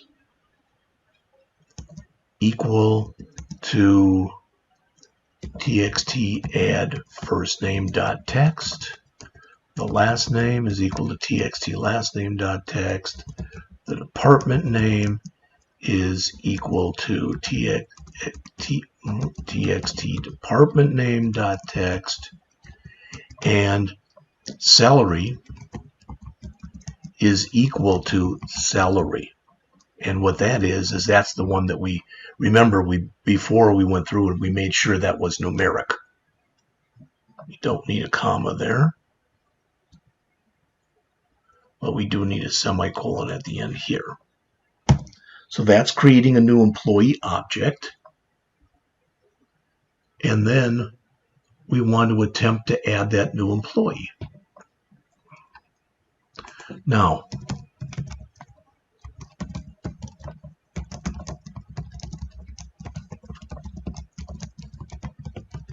this may fail. Whenever you're doing database operations, it's possible that those operations can fail. All right, in fact, I want this. I don't know how I did that, but I did. There we go. Okay, so we're going to put a try catch in here.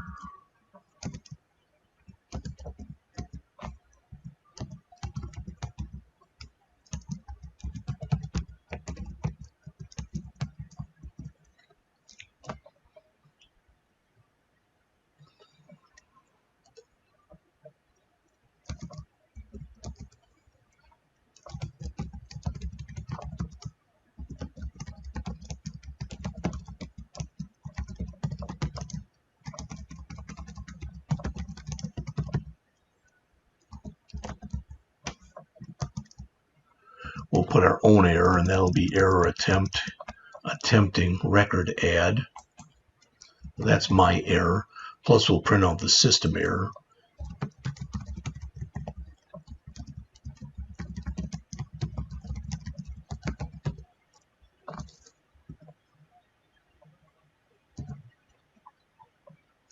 After the catch,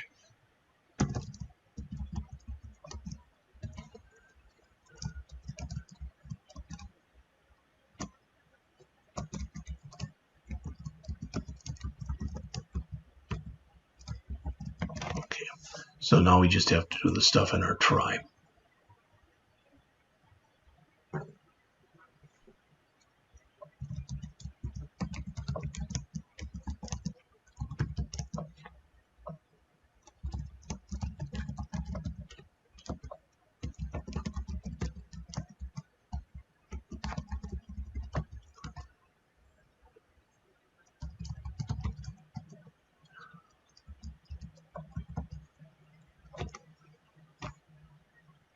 That's employee data.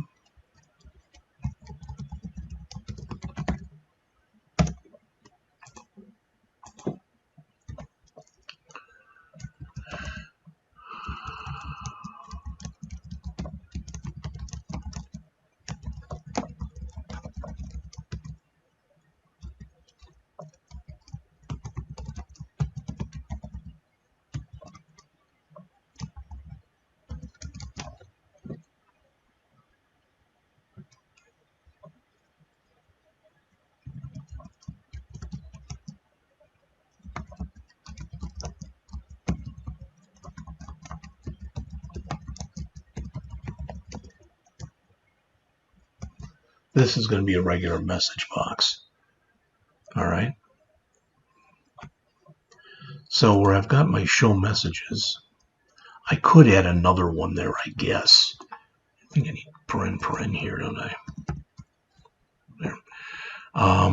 But I just am going to put a regular message box here. Because this was success.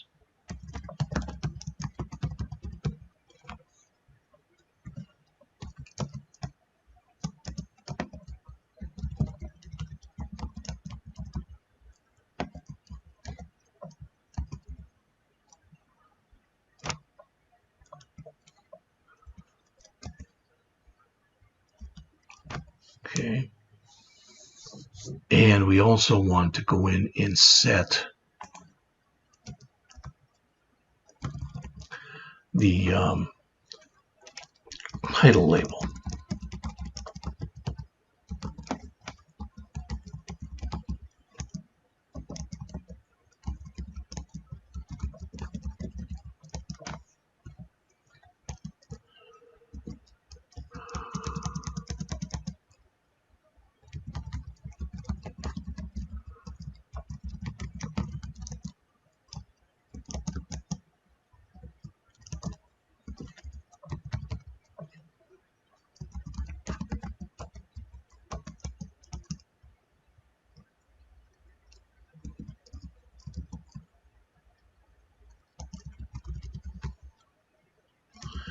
So all we're doing here is we're letting the system know that we added the employee.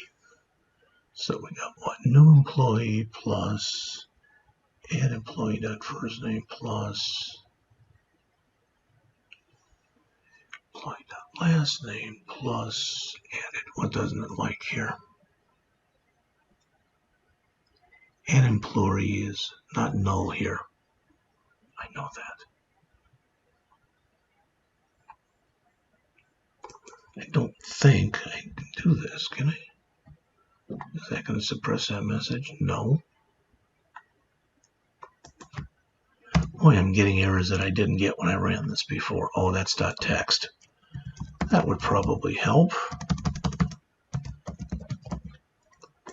There we go.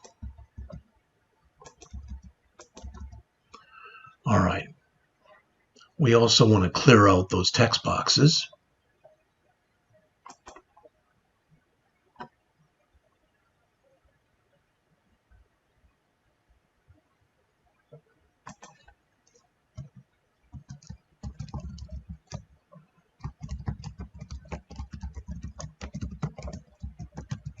Which I haven't written yet, so let's write that down below.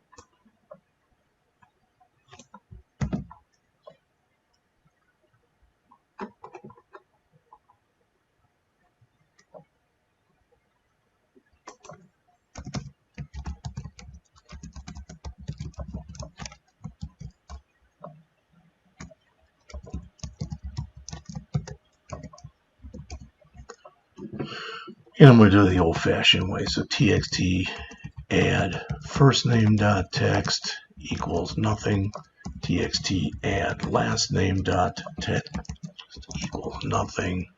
Txt add department name dot text equals nothing. Txt add salary dot text equals nothing. Well, that should clear out all those. So let's see if we can now add an employee.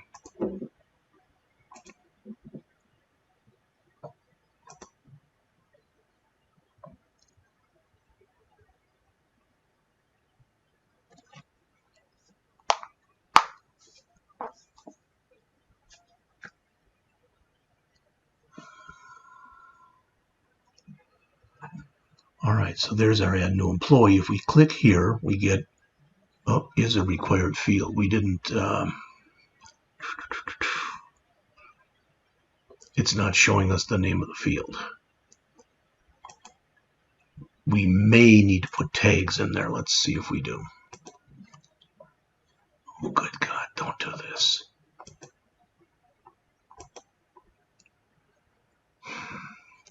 So we'll call this right here, we'll say first name.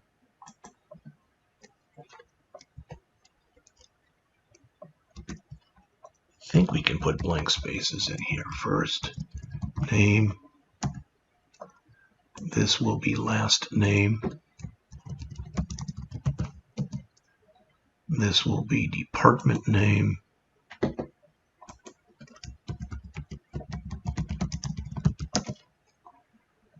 This will be salary. I didn't think we needed tags, so I think I may be screwing this up. I don't know. We'll run it again.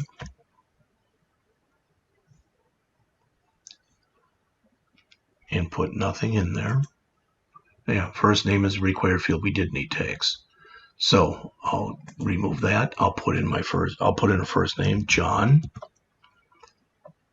Now we get last name as a required field, Doe. Now we get department name as a required field. Let's say that they work in marketing.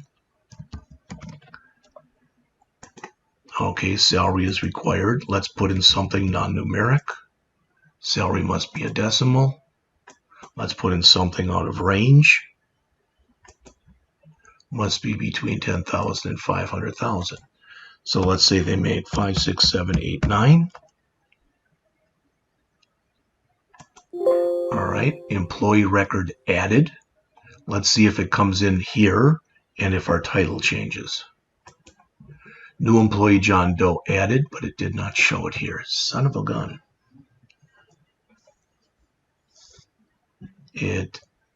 I thought I was calling show employees. Maybe I missed that. Let's look.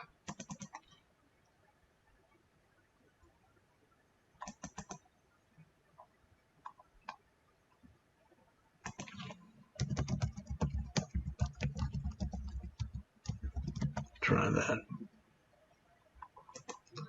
You've already seen now the validation and that works. So I'm just going to try to put in John Doe again. Oh, I did put him in, but it did not give him a salary. So we'll have to look at that. Let's put in John's wife, Jane Doe. All right, and Jane made let's say she's in HR and she makes 78,901. Add that. Jane Doe, the salary isn't being added, so we have to double check that. Salary equals salary. This is set to 0, so why is that? Salary should have been a global variable. It was up here. And I should have set the salary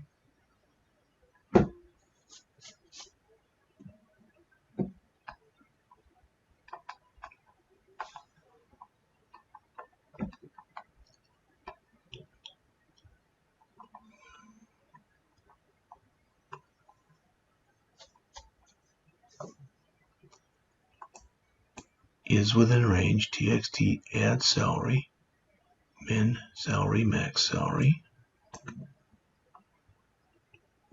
first name.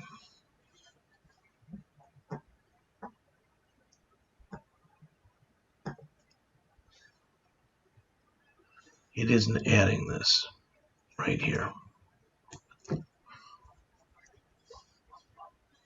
Let's put a message box in here.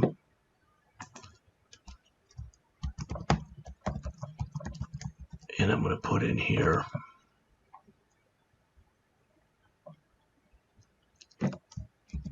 in add routine salary equals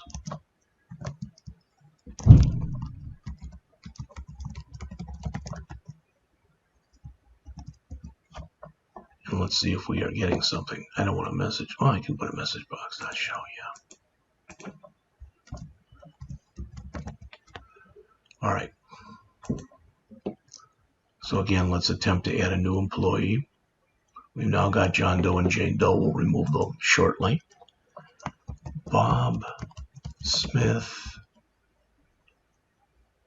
accounting, and he makes 5, 6, 7, 8, 9. that salary isn't being set, so that's why it's a 0. So it is adding, just the salary is screwed up. Getting errors that I didn't get when I ran this before.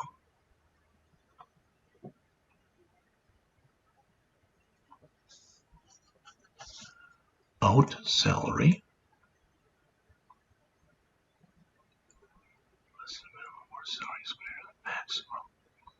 So it should be being set right here, out salary. And since that's global, since we defined it up here and it's global, all right, it should be being set, but for some reason it's not. Again, if I go back to the other program,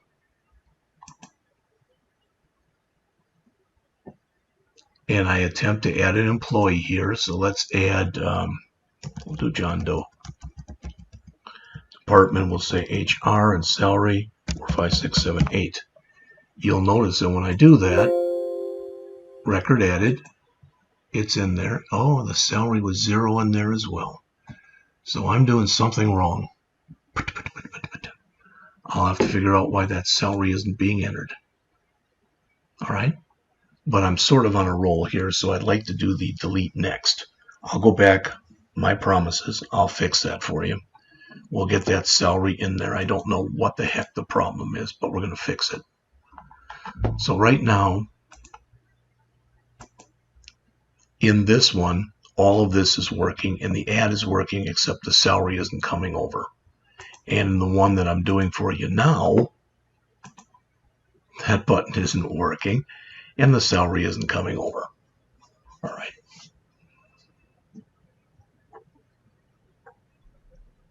Let's do a delete, because that's probably the shorter of the two that are left. Okay. First of all, let's see. Once we do this, and we come in here, and we run this, are we getting values in here? Okay, there's our 8 values. And there's our 8 values. So those are working. That's a good sign. So let's do the delete.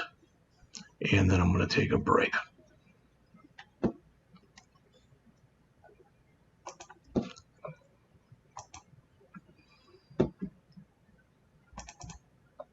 So for the delete, I'm going to call attempt to delete existing employee.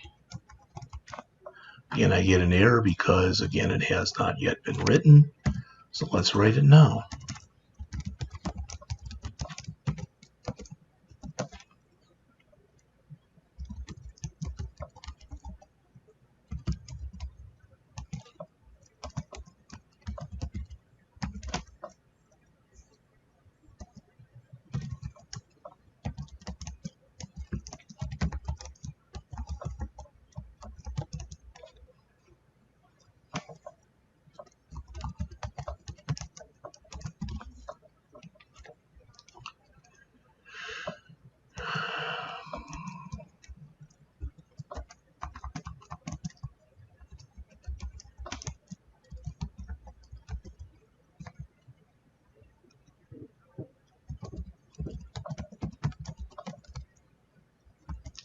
All right, so we have that.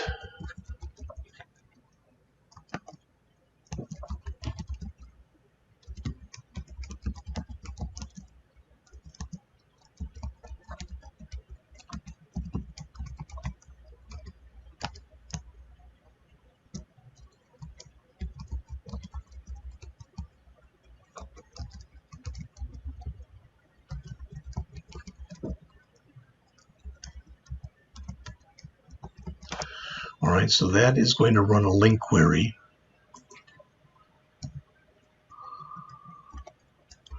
to find the selected employee from the database. All right, well, it's possible that somehow it doesn't find it. It should never happen, but we're going to check for that anyway.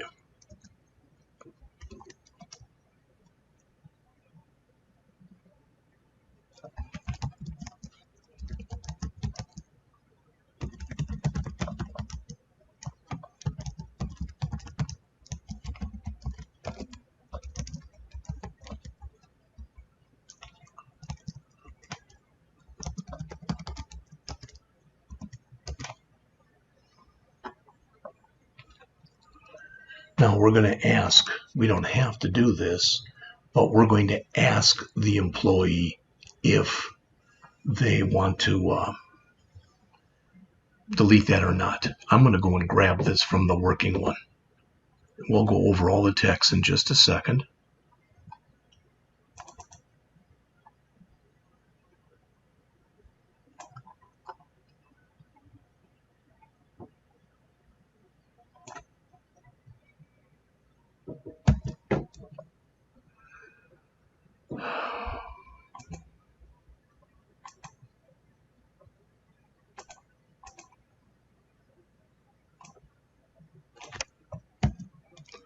All right, first let's run it and see if it works. This show.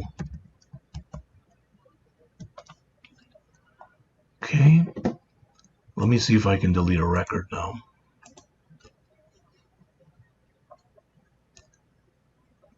The problem, well, no, we're not going to have that. The last one in there is Bob Smith. Okay, so I'm telling it now to choose Bob Smith. All right, it says right after. Oh my goodness. Do you really want to delete employee Bob Smith? If I say no, I won't. I'm saying yes. Employee Bob Smith was deleted. It's not rewriting. Boy, oh boy. Again, to show you it in the other one, because it was working just fine in there. Let me run this. And we got John Doe right there. In fact, let's add somebody new. Let's add Jane Doe.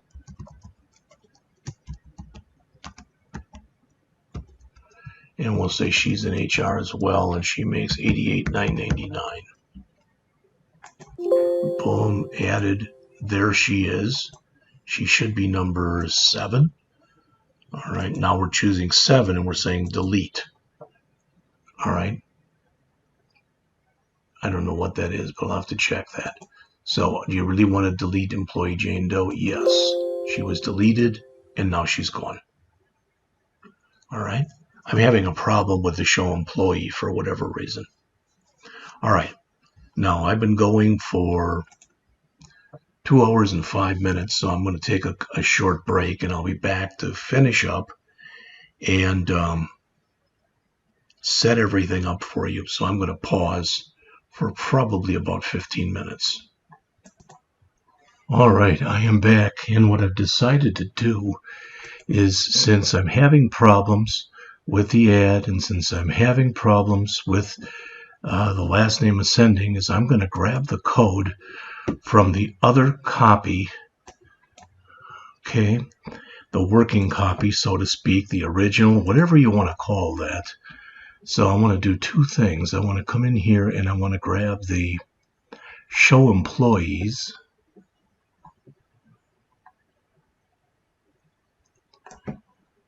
And I'm just going to grab all the guts.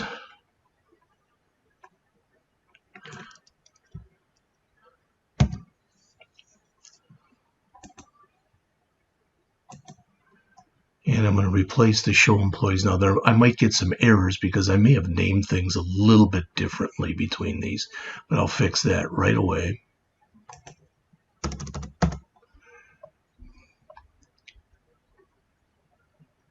Let's see here.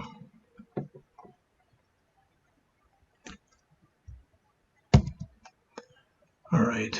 Yeah, just give me a couple. Show that, I guess I made that show employee ascending and show delete employees, but so that's nothing. Show employee ascending, show more, show add equal false, show update equal false, show the deleted equal false. All right, I'm also going to go in and where I have the link to show employees, that should be fine. But for the last name ascending thing that's in here, again, I don't see anything that looks wrong with it, except that mine isn't working. So I'm going to grab that.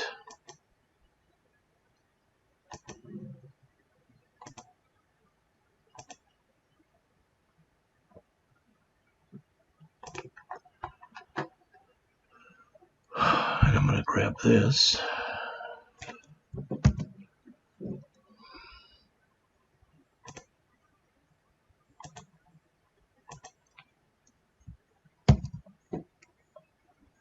Okay, again, the only thing was a little bit minor change with the name. Let's see if the ascending now works. If it does, that means it's something quirky that I left out. I don't know what that could be. So it comes up. Now let's try last name ascending. And now it works.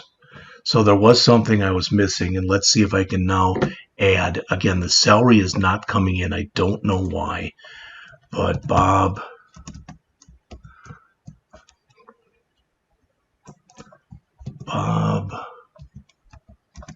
Jones, HR.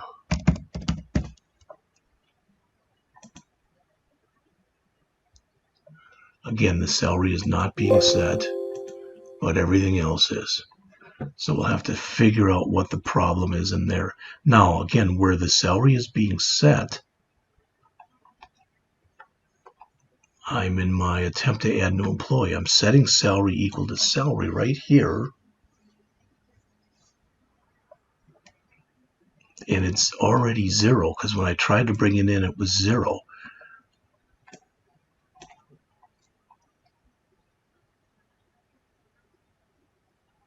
Now, if it's valid, I shouldn't have to do this, but I'm going to come in here and do this anyway.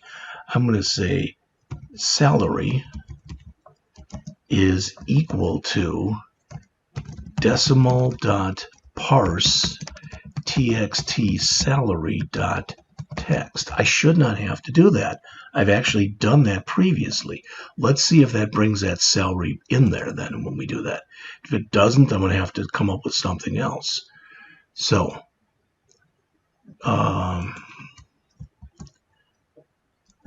Jimmy Jackson. Say they're in marketing and they make.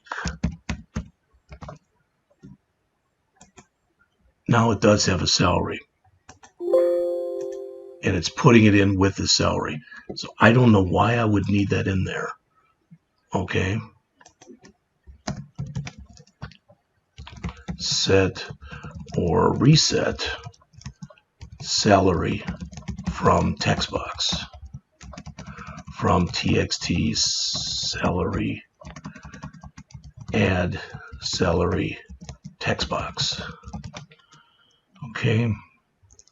All right. Everything else, now this is correct, so I don't need this message box anymore.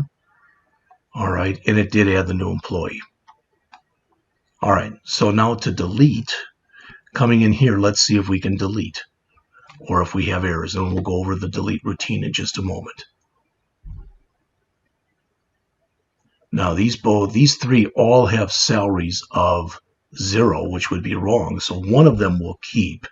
We'll keep Jane Doe so we can update her salary in a couple minutes, hopefully. John Doe should be 1, 2, 3, 4, 5, 6.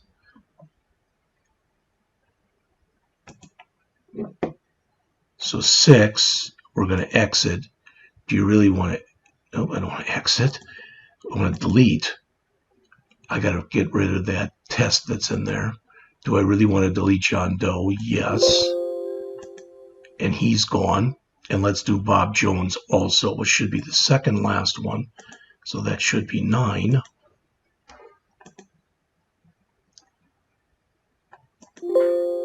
So he's gone. All right. So we've got Jane Doe and Jimmy Jackson are the new ones that we've added. And again, we can put them in ascending order by last name. We can put a minimum salary in there too of $50,000. And then, oh, give me a break. Good gravy. That should only be showing us the ones who are making over 50. Again, I'm going to grab that from the working copy as well. I don't know what is going on here.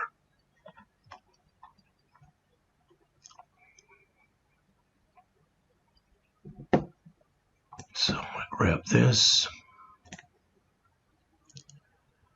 and replace it. This is why I wish the one from yesterday would have worked, because everything was working yesterday.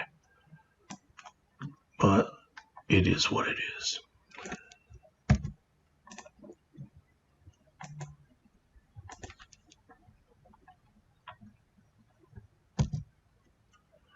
Again, do I have anything that's spelled differently? Let's see if we can now do the minimum salary thing.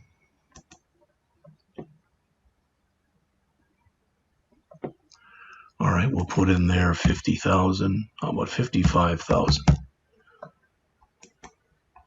And we only get the ones making over 55. Okay, and the heading changed. So right now, everything in here is working. Everything in here is working. The delete appears to be working. So we've got just the update to go. And again, because I was having problems, I'm going to copy in the update from the working one, and then we'll go over it. All right, I don't think we really went over the delete, so let's do that first. And then we will go over the, after we do that, we'll go over the update. Okay, so this is go and find the value that's in that combo box, all right, and set that equal to this employee ID to delete.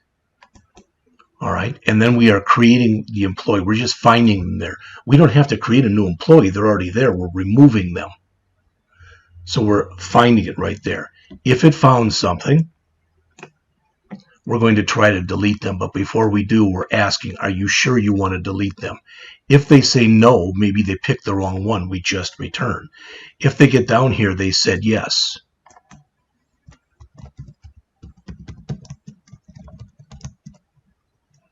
So delete the employee. So that's a remove. And then we give them both a message box saying that it was successfully deleted, and we change our title up above to say that it was deleted. Otherwise, we say there again, there was an error deleting. Okay. All right, there is that message box that's coming up in there, and I don't know why.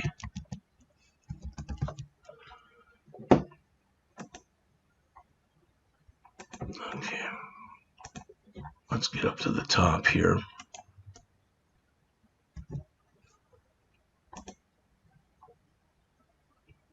Damn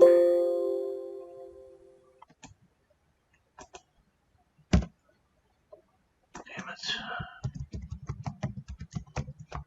Jeez.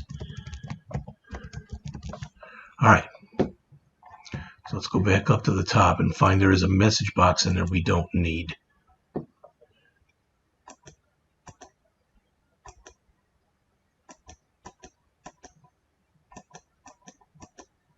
That's it.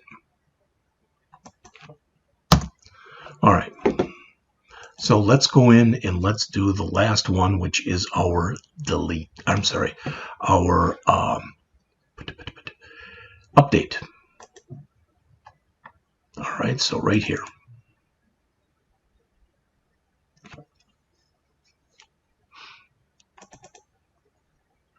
And we are going to attempt to update existing employee, which of course, again, does not exist.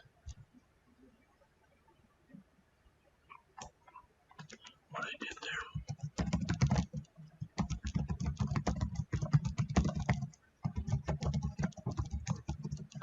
All right, so let's write that right below here.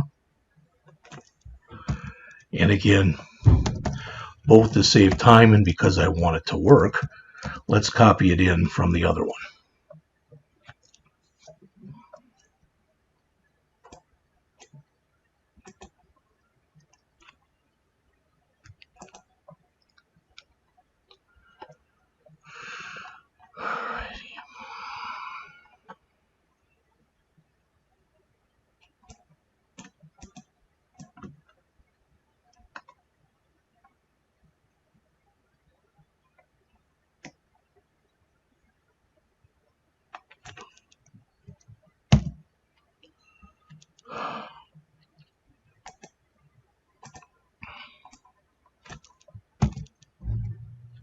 I'm going to have maybe some errors in there, but that's okay.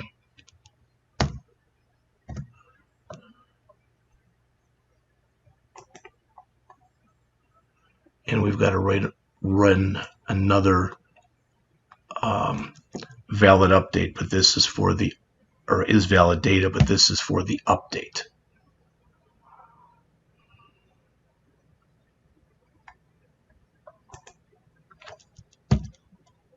There we go. All right. So when we come in and we click the update button, we will attempt to update an existing employee. All right. Well, one thing is in here, what this is doing right here is whenever we choose a different employee by going into the combo box and choosing a different ID, we've got to update. So first of all, let's run this. I'm not going to do an update, but I want to see if when we go to update, if it's going to fill in the employee's information. So we've got in here what? The last employee is 10. All right, it's not filling in her information. It should be filling in here, or his, Jimmy Jackson. And for some reason it's not. So we'll have to fix that. All right. So we want to be able to come in here and grab one of these employees and make any change in here that we want to make. Okay, well I've got to be missing something. So here is valid.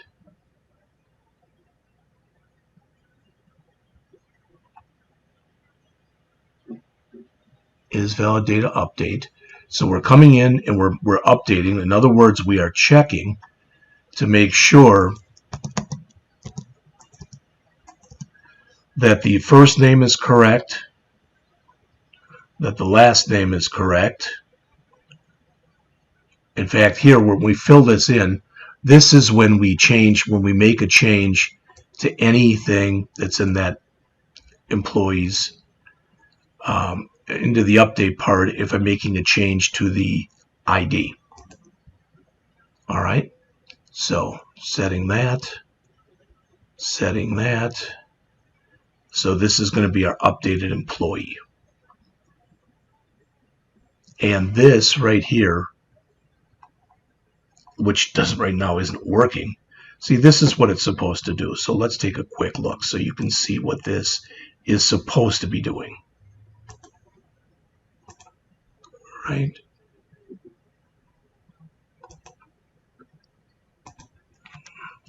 So when I come through here and I do this, if I click 6, notice how that fills in. All right, so we got John Doe who doesn't have a salary. Well, let's change it from John to Jonathan. And let's say he moved. He's now in IT. And of course, he has a salary, so he makes $45,000. All right, we update it.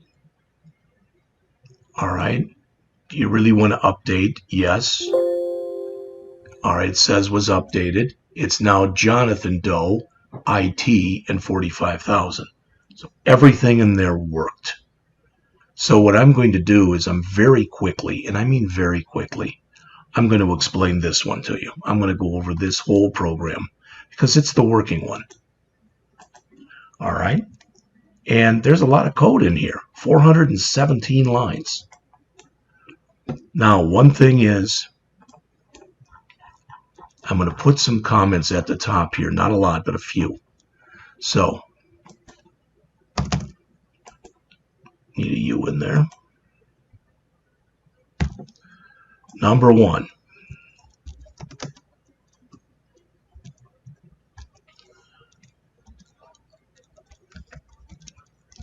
After creating the new Windows Forms app,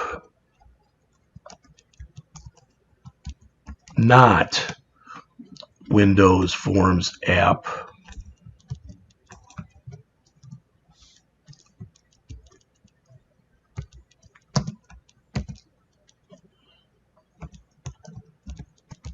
.NET framework,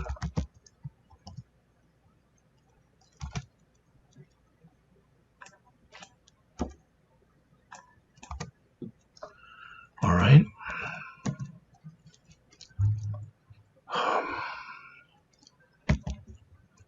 go to Tools, NuGet Package Manager, Tools, NuGet Package Manager, Manage NuGet Packages for Solution.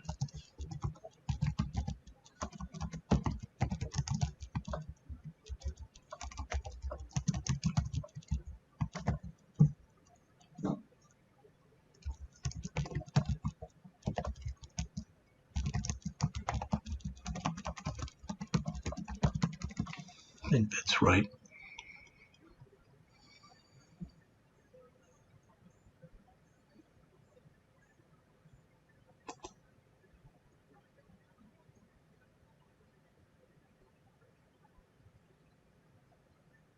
Yeah. All right, so let's do it like this. After doing this, create the GUI. Number 2, create the employee.cs class, then create the employee context.cs class, then create the validator.cs class. All right. Next, then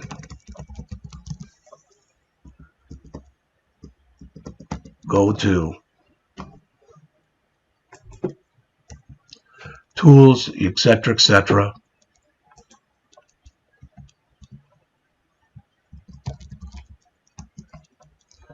So under here, under Tools, NuGet Package Manager for Solution, go to Browse.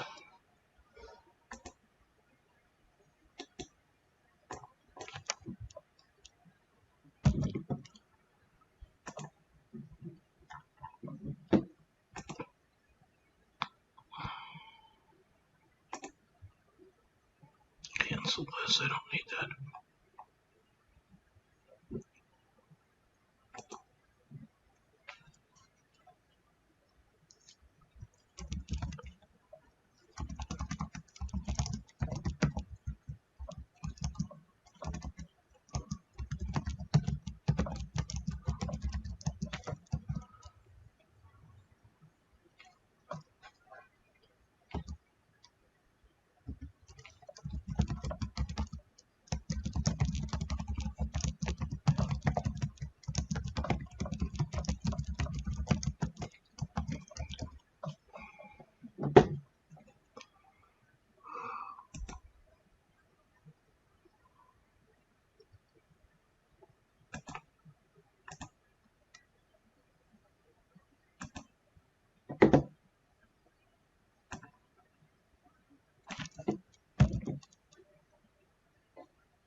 Alright, so that is everything, and I tried to put a little how-to in there.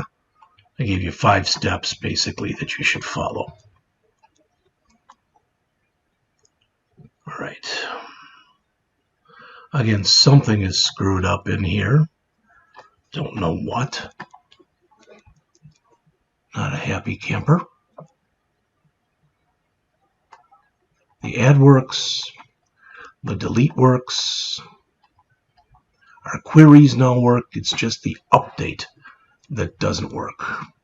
So again, I think I copied everything in here already, but I'm going to try it again anyway because I know it worked.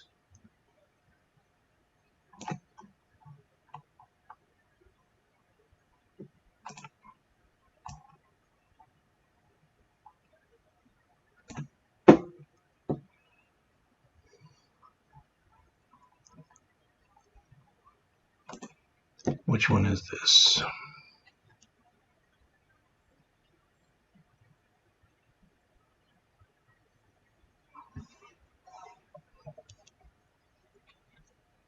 Oh, this is the pink one. Okay. So 6. I'm getting all that stuff. And let's go send him back. So he'll be John again. Keep it as though he was in HR. And let's say he makes 56.43.2. All right. So I can update that.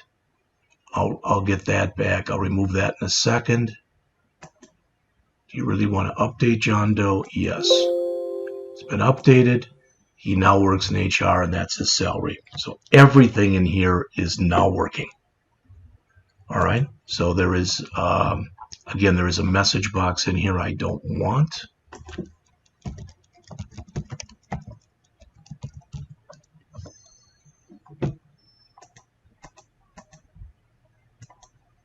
Sam?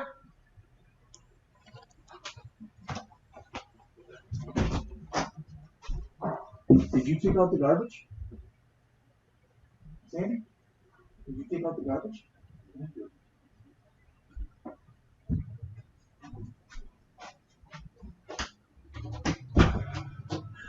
All right. So let's see if we can get rid of that message box we don't need. There, right after this. This is while I was testing. So file, save all. And now I'm going to just do what we always do. What is that? Well, first of all, I'm going to save all and close.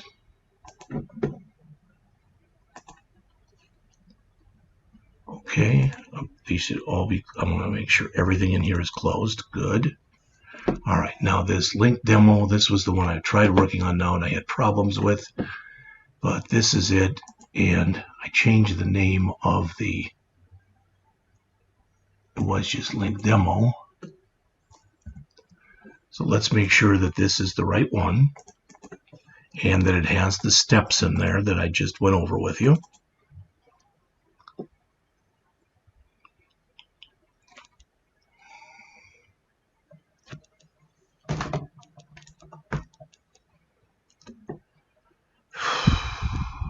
So this should be the pink one, and it should have all those steps at the top of the code. So let's check that first. There they are. And the GUI.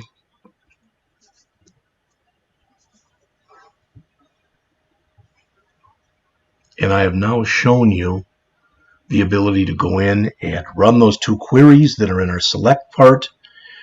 I have shown you the ability to add a record, to delete a record, and to update a record. So all of that looks good. So let me close that. Come into here, and it's called, it looks like, I don't know, I guess demo solution. It must be what it is.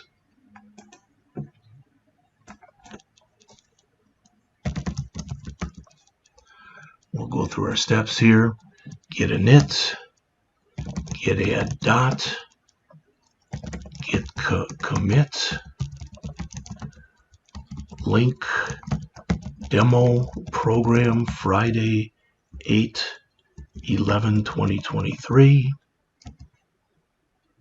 I forgot my -m. Okay, that's ready now, so let's create a project called Demo Solution. In fact, I'm going to call it LINQ Demo. Oops, it should work, just LINQ Demo. I don't think I have one called LINQ Demo, but we're going to find out.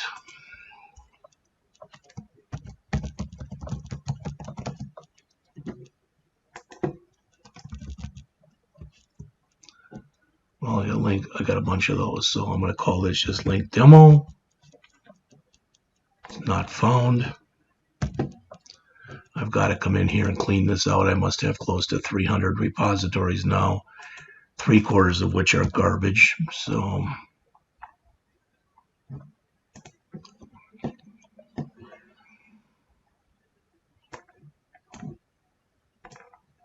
come on.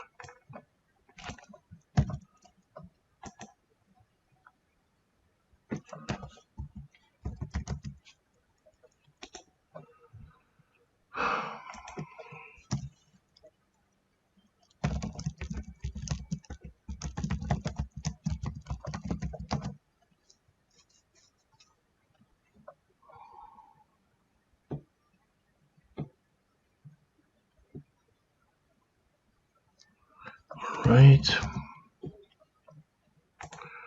Refresh. And there it is. I'm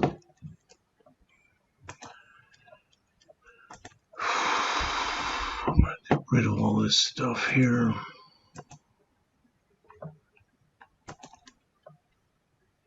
And finally, these are the emails I send you all the time. So I'm sending you a special Friday email.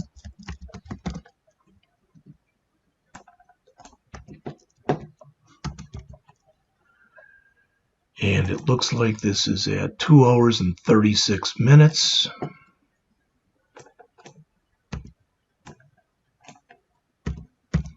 I'll put it out on YouTube in a couple minutes.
All right, so all I have to do then is to stop the recording, produce this, put this out, and I will send it out to all of you this morning. Have a nice weekend. Talk to you when I talk to you.